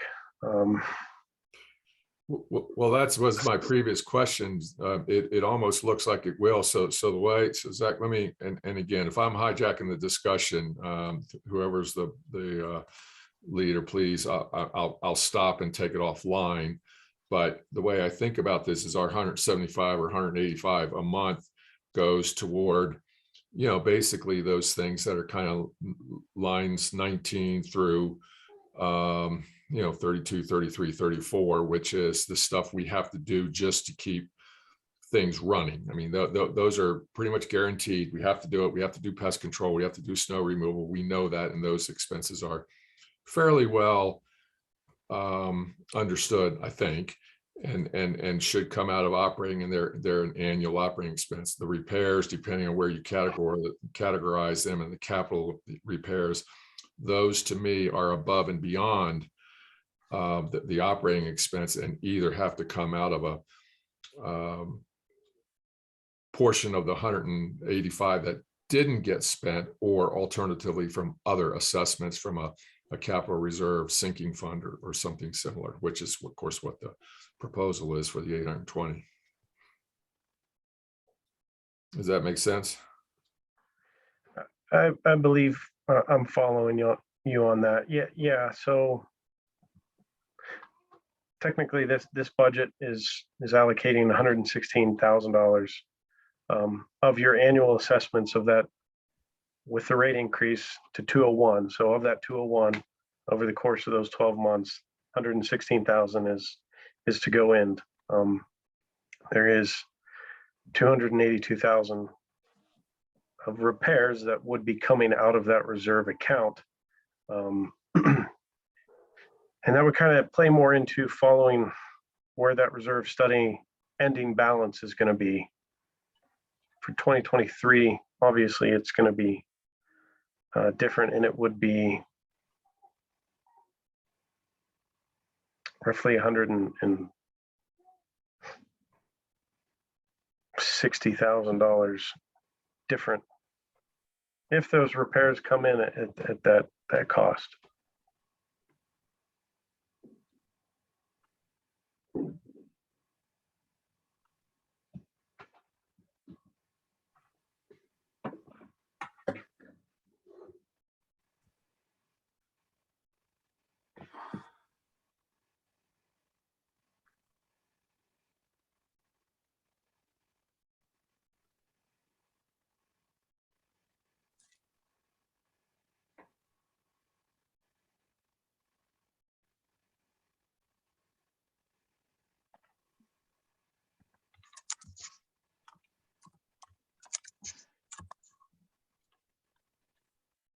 Okay, what's next? Sorry, I was just messaging Gina. She says she's got a little bit of issues with the vote where some people had already voted but changed their vote. So she is just double verifying that everybody that was in that situation has voted the way they want to. So that's going to take a little bit of time. Okay.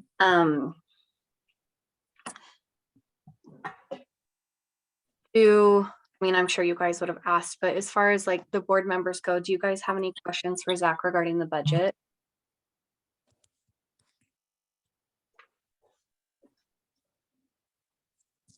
No, it all makes sense to me. Thanks for doing all that work, Zach.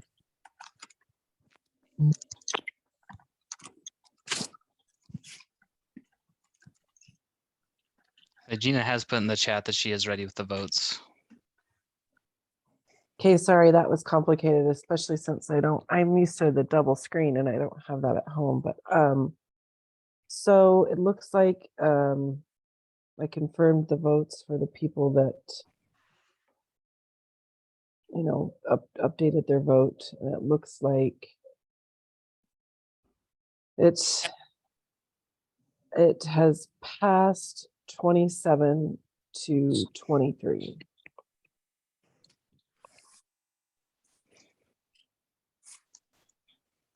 And as you know, after, tomorrow when we go through all these, if anybody has any questions, we can put something in the portal or send something out through the portal via email showing not how everybody votes, because that will remain confidential, but that I did count a vote for your unit. And then if you specifically have a question on how you voted and want to make sure how I recorded it, you can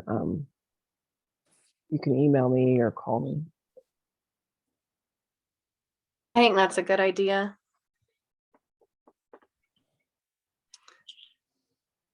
So then in regards to next wheel that all interlocks, do you guys want to talk about the due increase amount before we vote on the budget, or do you want to, well, I guess it was based on the due increase, so that's the next item we need to discuss.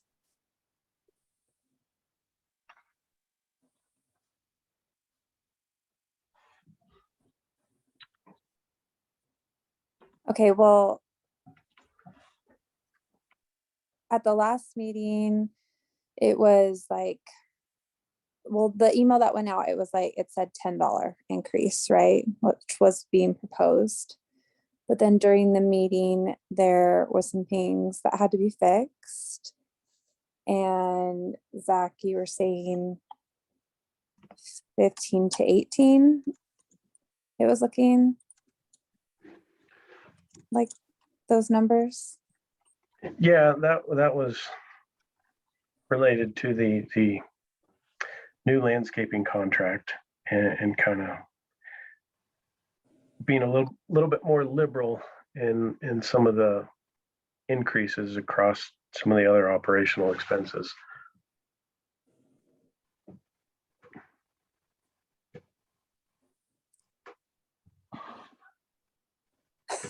Okay, somebody say something. I'm just processing it all. I'm processing, the whole conversation we've had, like what the homeowners have said, what the questions have been about the due increase, where like everything Zach just said about why I'm just processing it. It's a lot to take in. It's a lot of heavy weighted decisions. Trevor, Gina, or Judy, if you guys have an opinion one way or the other, let's talk about it. I just back on the special assessment wanted to mention that since it looks like it effectively passed, the board, not at this meeting, I wouldn't expect you to do that, but over email or however else you want to do it after this meeting, like in the next couple of days, can determine if they want to allow certain owners to extend that payment for a longer time based on a hardship. So I just wanted to put that in the board's mind, and we can discuss that to even see if it's viable, because we've done it in another association. I'm trying to think as far as the budget passage. Zach, what was your specific recommendation with the special assessment being passed?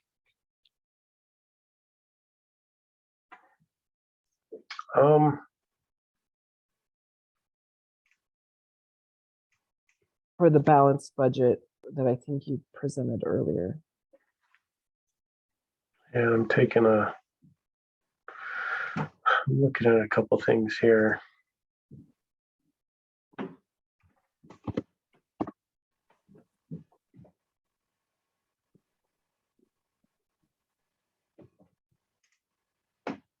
Okay, while you're looking at that, I've thought about multiple scenarios.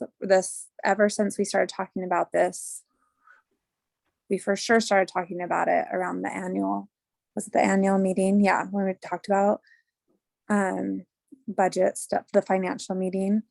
And I always felt like that's what we were talking about, voting blind. I didn't want to have to like raise dues and not know, like to the full $26 and not know if the special assessment was going to pass or not.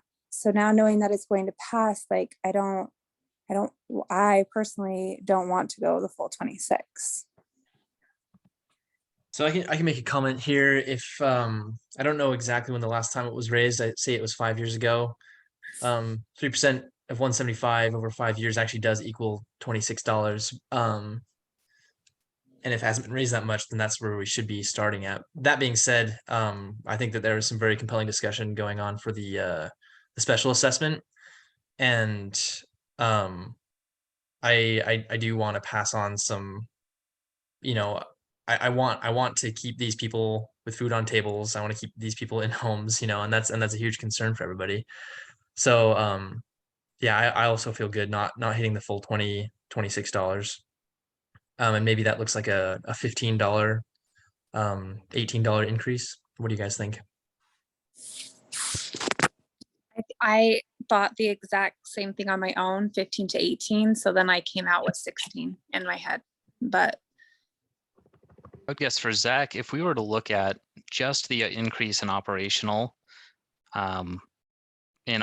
expenses and keeping the other contribution to the reserve the same, what would that increase look like? As far as the part of the monthly dues or the annual assessment that generally goes to the reserve fund. What did I do there? Okay, so this is the current rate.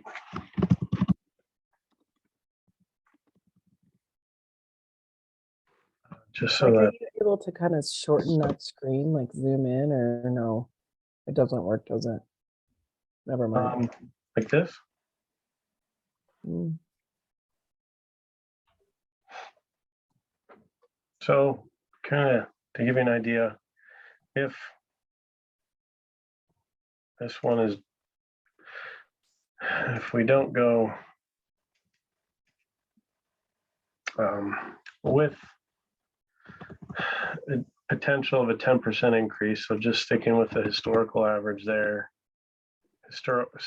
historical average there, only a 10% increase here, and hoping that snow removal, not a big snow year, and it would be roughly put in $2,500 for bulk salt. So kind of trimming everything down, it'd be roughly about a need of $11 increase, $12. As it's snowing right now, and you say, hopefully it's not a big snow year. I thought that same thing. I mean, I can trim this down as much as possible, but No, well, I'm more looking at line 37, right? Because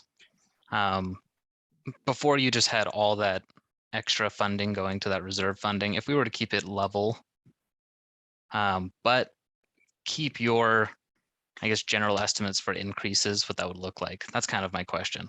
I don't want to make this too conservative. yeah, no, so line 37 is actually the funding that's recommended in the reserve report.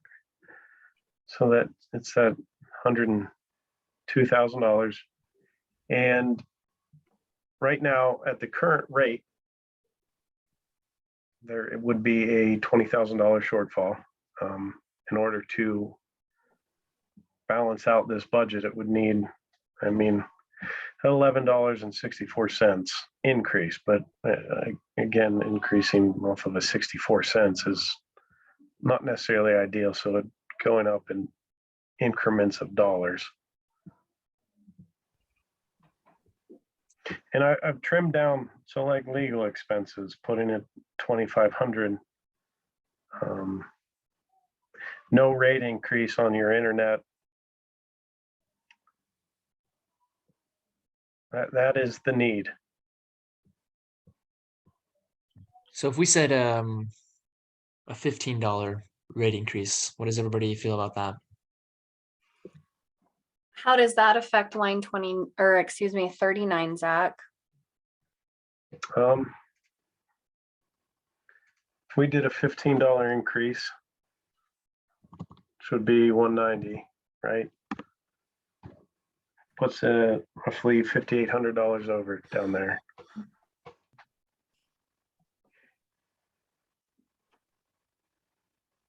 Hey, Trevor, we can't hear you if you're talking. Okay. I just what we've seen in the amount of work orders that are outstanding, some which may be reserve oriented that go with projects as far as stucco or roof. That repair budget, I know it's $15,000, but it seems kind of low to me. So anything, like you said, did you say the 15? Was that what you guys were looking at?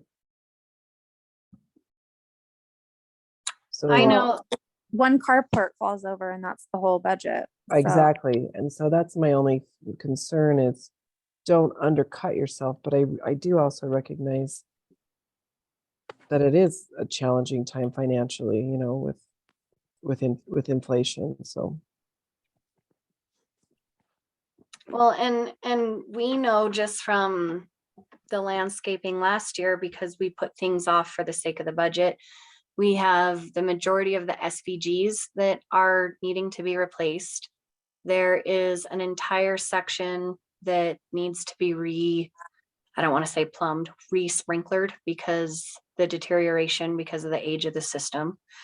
And so that right there is Melissa, was it about 5,000, 5,500?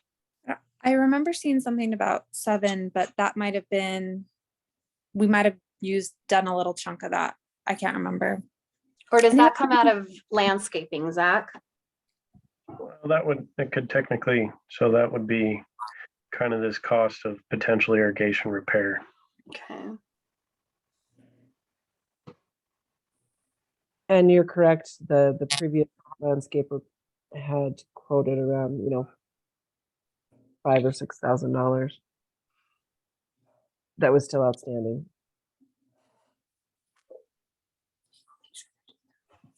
Zach, will you scroll up just a little bit so we can see the top of it? Thank you.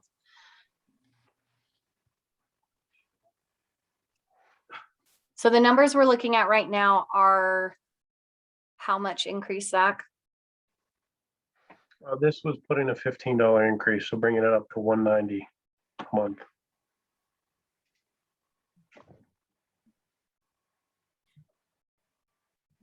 So then what does it mean up to like the potential increase negative 3.36? Well, that's keeping this at the current rate. So at 175, the potential increase would be a need of $11. Okay. So the bare minimum is that $11. Well, so say $12. So it's Yeah, round don't forget numbers. the 64 cents. Yeah, sorry. Yeah. I'd go up. Well, yeah. So we'll say $12. That's the bare minimum, and I feel good not operating at the bare minimum anymore. I would like to have some surplus within reason. I don't think that we need the whole world, but enough for a carport to fall down and not have the whole budget go off. So I feel good about 15. I do too.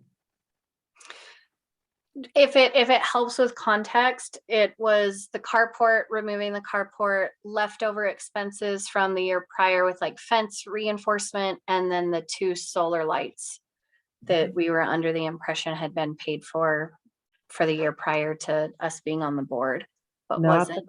not the carport solar lights, the big light Yeah, poles. the like on a post. Yeah. Correct. That was that $20,000? Yes. So. And I also just wanted to point out now my train of thought just left. I'm gonna mute myself for a minute. So Trevor, like you were saying, like operating at the minimum puts us in a rough spot. And that's 12. Zach, I apologize, will you put it in as a $15 increase again?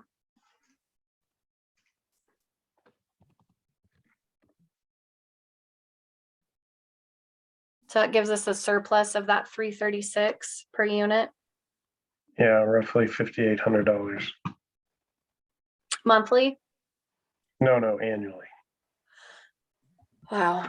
So there could be an extra 5,800 that goes into the repair budget. Yeah. Or snow removal. And I think that kind of increase would also mitigate this having to happen again, where we go to the homeowners and we say, hey, we need, almost $1,000 of special assessment, and they're asking why, why can't we do this in the dues over time? Well, this is what that looks like now. So any extra we put here is just less pain that we have to feel potentially, looking at other special assessments down the road. Right. Aiden, what are your thoughts on the 15? Well, yeah, so I'm looking at it. I mean, we are putting a huge amount into the reserve through the special assessment. If we're talking about trying to lessen the blow, I mean, we've talked about splitting that special assessment out or giving hardship benefits. But also we can't kid we probably shouldn't kid ourselves about the operating expenses, as that probably will come. Obviously, there's no guarantee, but we know we have repairs coming down the pipeline, and this is already a pretty cut down budget. So that is my thought. I mean, I don't think we need to increase to the full 26, of course, but I think that 12 to 15 range, that does give us a little more wiggle room. Yes. So and to add to what Jaden says, the one thing I wanted to say was, what I meant to say before was, insurance renews, I believe, in March, and we've seen increases across the board for most all of the HOAs that we manage. In fact, one HOA had a 43% increase on their premium, which was huge. And I know there's been a few claims that have been filed using the insurance because the HOA doesn't have the money after that homeowner deductible's been met. So we have to anticipate there might be some increases. And I think, Zach, did you already plug in some increases there, or was it just the standard rate? It's a 10% increase. Okay, so we might be okay there, but just be prepared for some increase.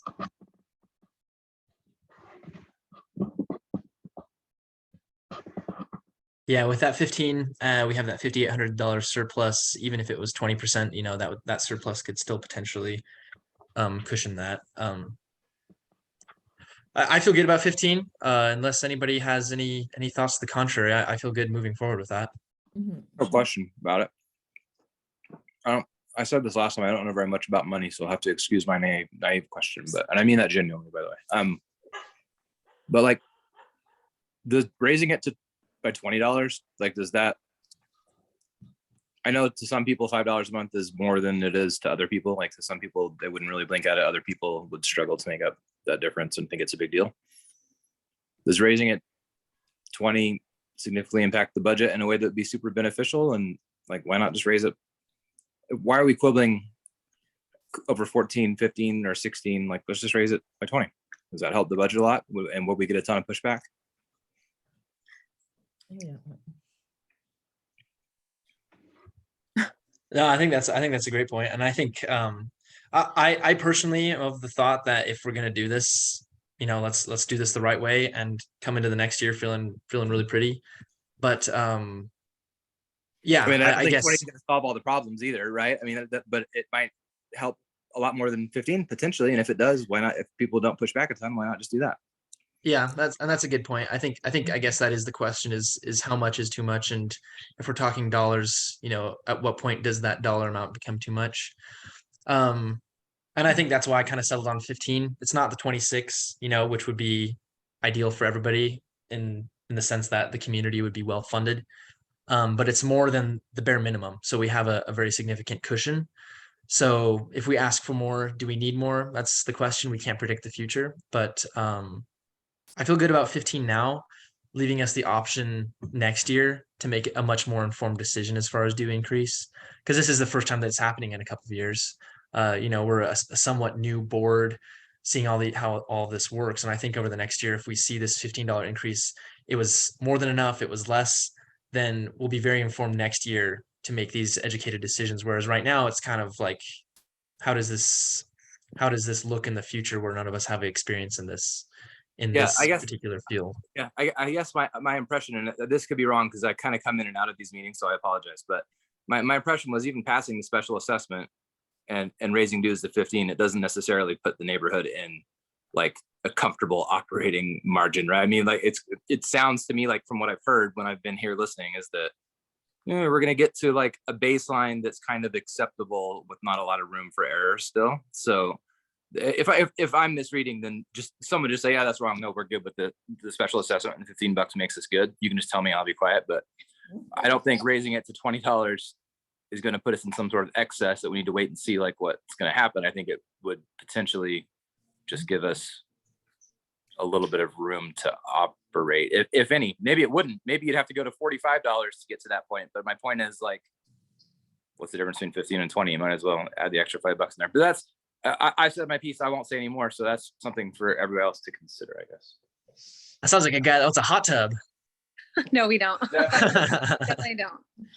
But if we do have a surplus at the end of the year, that can go into reserves, correct?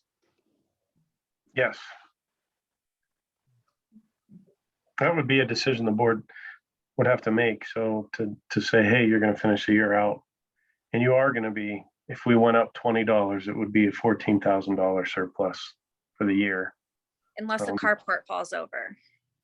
Or two. Yeah. So the numbers guy, you're the voice of the numbers guy, it sounds like. So I guess my question is like, if we went to 20, how high would we have to go for it to be a significant difference to the budget? Is going from 15 to 20 really helpful, or is that kind of the same as doing 15? You're still in the same situation. You'd have to go all the way up to 45 or 50. We can't for it do to make that. a difference. We can't go higher than 26. No, I'm not saying we go any higher than that. I'm just using the numbers as an example. Like, is the difference between 15 and 20 significant from like a budgeting and an operating perspective, or is it really not that significant? It can be. So to give you an idea, if it's 15, you're finishing out with 5,800 extra. If you go up that $5 extra, you're going to finish out 1,400. So what is that? 18 or 8,000 extra. Which isn't really extra, right? $8,000 extra isn't really extra, right? I mean, it's like sure. That's gone, right? Like one or two things happen, and yeah. Okay. My vote's 20. I vote for 20. You don't get to vote. You don't get to vote. Oh my gosh. So to me, I just look at it as in we're making a lot of progress as far as our long-term reserve goes, just from the special assessment. Just the special assessment alone is raising us from that 53 to that 60%. So I don't care too much to add extra to that this year. I think next year would be a good year, more than likely to increase it by quite a bit. But that's where I'm at. I would prefer to raise the annual just by the amount that operating expenses are increased, and use that special assessment really as the, I guess, the cushion, the year-over-year cushion in the reserves. I thought that special assessment took us to the 53%, not the 60. It takes us to that 53 baseline. Yeah, to answer that, it brings you to the baseline funding at 53. So. Oh, okay. Well, regardless, but it does bring us up to baseline instead of. Well, yeah, it just brings us up to baseline, right? Yes. Part of that 820 was that 33 that still needs to go. So if we increase dues to 190 for next year, and then the following year we look at, like you were saying, Jaden, the higher amount, 15% of 190 is only 2850. Oh, I don't mean only, excuse me, it is 2850.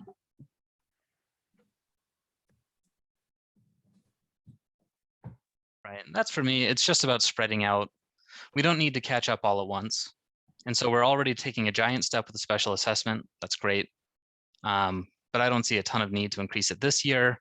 more than we already are. We can increase it next year just to keep getting ahead and keep ourselves getting fully funded. But if the special assessment is bringing us up to baseline, I'm comfortable with that as, I would say, enough progress for this year, right? But that's baseline, not accounting for the items necessary per the reserve study, Right. Okay.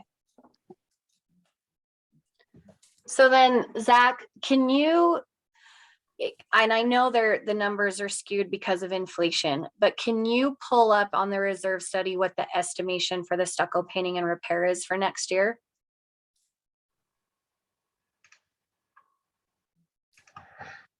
Yeah, to go back to this screen, but I'll actually pull up the study too.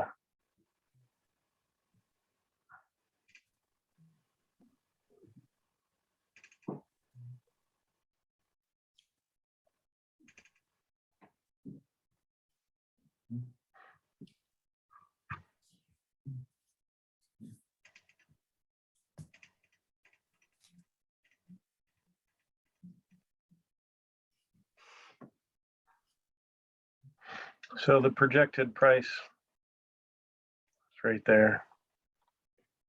So 249 plus 32. Yeah, So that takes us below where we are now as far as funding. to look at it a little bit better, what is this, the baseline funding?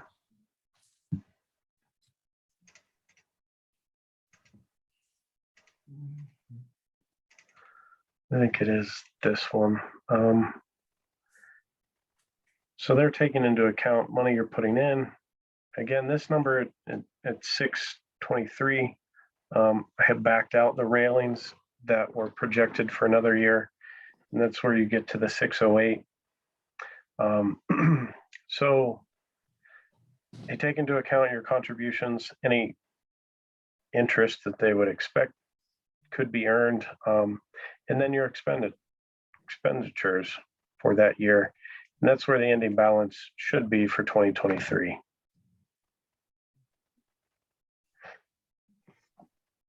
And you say should be, and that's deducting the proposed stucco painting and repair cost per the reserve study? Yes. Okay. And without, go ahead. Well, what I was going to say is what was mentioned earlier with this 2023, it does look like your reserve funds are depleted. But again, this is taking into account some major expenses that they're expecting in 2033, and then building the account back up again. So it doesn't really, this doesn't really indicate that the cash flow is going to be negative. It all depends on where these expenses fall in line and if we are continuing to follow in line with what the contribution should be. Is it safe to assume that the expenditures that it's showing now are well below the actual based on inflation? To answer that one, I don't want to say yes or no, really. It all depends on once someone goes out and makes a bid, they could say 80% of the development needs the stucco repair and repainting, and that cost is going to be $400,000. Or they could come back and say, you know what, it looks like really 40% of the development needs it, and it could be $200,000. So it's really hard to tell and kind of make that determination. So Bob said in the chat, 2.5% inflation this year alone is 4 years of inflation.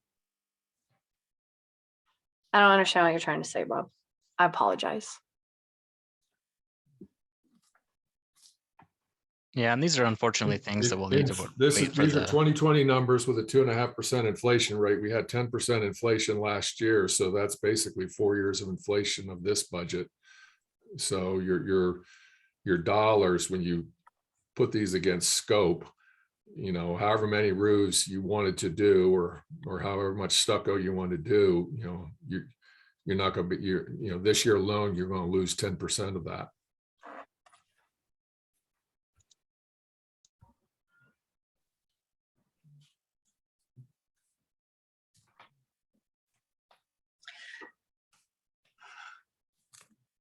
So then based on the numbers, based on the special assessment passing, understanding that we don't want to max everything out right and left for a myriad of reasons, but also understanding that if we don't, then we are taking a hit one way or the other financially, which is not all good or all bad. How are you guys feeling overall about the 15? I think 15 to 20. I'm comfortable with either the 15 or 20. Melissa, you're muted, so whatever you said, we didn't hear. Sorry, I have to mute because my husband keeps talking. I said, why don't somebody just motion the 15, somebody second it, and we vote and go from there. I second it. Somebody can motion it, Judy. I thought you. Wait, is there like something that we have to say? I thought Here, Melissa- Trevor, I'll let you do it. So what you Okay. say is, I motion to increase the dues 15%, and then you have to wait for somebody to second it. Wait, 15% or $15? Or $15, excuse Okay. me. All right. Okay, here we go. Everybody be quiet. Here we go. I motion to increase the dues $15. I second it. Am I at the right time this time? Yes. Yeah, Judy. let's go. And then we vote. Then you vote. Yes. I vote for 20. Dorian, you don't get to vote. Oh, shoot. All in, So all in Trevor, what's favor your from vote? the Yes or board. no? I vote yes. Jaden, I vote yes. Judy, Yes. Melissa, Yes, I guess. a tentative yes. All right. Yeah, still torn.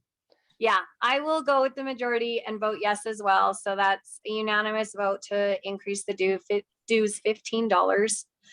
So we will send out an email in just the next couple days explaining all the ups and downs and in-betweens for homeowners regarding the due increase and the special assessment requirements. As far as the budget goes, then I'm going to motion to approve the budget based on the $15 due increase. Can we get a second? Yeah, go ahead, Gina. I'll second it. Oh, you said, I thought she said, give me a second. I Yeah. apologize. Mhm. Okay, my vote for it is yes. Yes. Yes. Yes. I Okay, so tentatively unanimous yes, as but do we well. need to have exact numbers for that motion? Because I don't know if we have that extra assigned at the moment, right? It's Well, an no. overall because we can't have exact numbers due to like the Well, yeah, snow removal. but the budget that we're going to send out, the estimated budget, do we have it exact with every dollar allocated right now? I guess that's for Zach to show. Yeah, Zach can show that. It'll kind of be up to, I mean, we talked about putting in repairs, and I know that it would all probably get used, or he suggested putting under snow removal. Yeah, just as far as what we are passing right now, I believe that's the actual estimated budget, right? that we need to be looking at. So it's the one, and so Jaden, just to confirm, are you talking about, because when you passed the $15, it showed a surplus of about $5,000 Right. dollars. And where We're is that wanting that- surplus being estimated, like being allocated to And it's when we really up send this to- budget out to homeowners? It's really up to the board. If you want, we can split it between snow removal, salt, and repairs. What would be your recommendation? I don't necessarily care. It's just if I'm going to vote on the budget, I want to know kind of what we're sending out, right? Because right now, yeah, we just have that number sitting, right?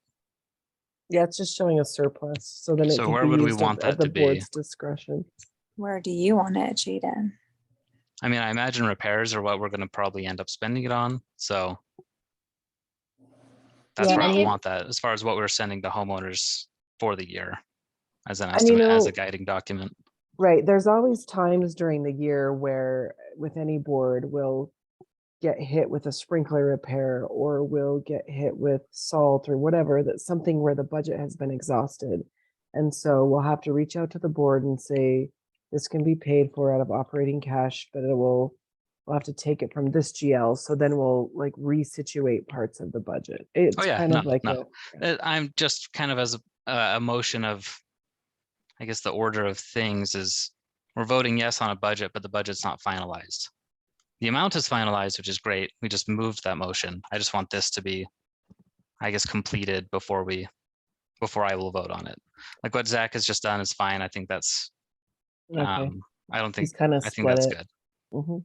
So that is something I can vote on there now that Okay. it's a finalized estimate that we would be passing out. And then that'll help us going forward for next year as we see how, and snow always changes and repairs as well, but it'll kind of see how things fall out throughout the next year for the 2024 budget. So Jen, just to be clear, what are you not Oh, I was just, comfortable with? so we were motioning to pass a budget, but the budget wasn't all allocated. That's the only problem I have had with It that. wasn't I fully think the budget's balanced. There fine. was It wasn't, yeah, it wasn't fully there was balanced. And we just surplus. had that surplus. surplus line sitting there, I guess. Mhm. So I just want the budget to be complete that we're looking at, that we're going to give to homeowners before I vote on it. That was my, I guess, stipulation there. And Zach's kind of split that surplus out to general oh my gosh, general repairs and snow removal. So, and that can fluctuate throughout the year if there's needed funds and snow removal's done and repairs are needed, we can pull from that budget. Does that make sense? Yep. No, I think that's great. Does that mean you vote in favor of what's presented right here?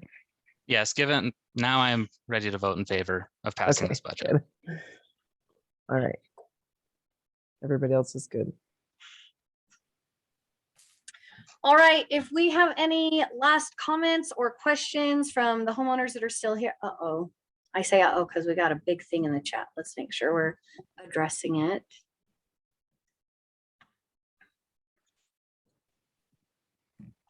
Okay, so Emily, Jaden makes lots of sense. I also have to leave, but we'll say thanks for all you do for our community. Appreciate it. Also, maybe to soften the blow of announcing the 800 plus assessment fee, perhaps we could budget back in our recycling bin. I know that's something many of us would like to see back again, and it would help increase morale. So long as we increase signage and make clear rules regarding the bins, I think it could be really a good thing to bring back. So important to support our community and environment. Thanks again. Okay. All right. Well, I think we are going to wrap it up and we'll close the meeting. Let's stay on for just a few minutes as a board as part of like a closed session. And we're going to end this a lot earlier than last week. So thanks, guys.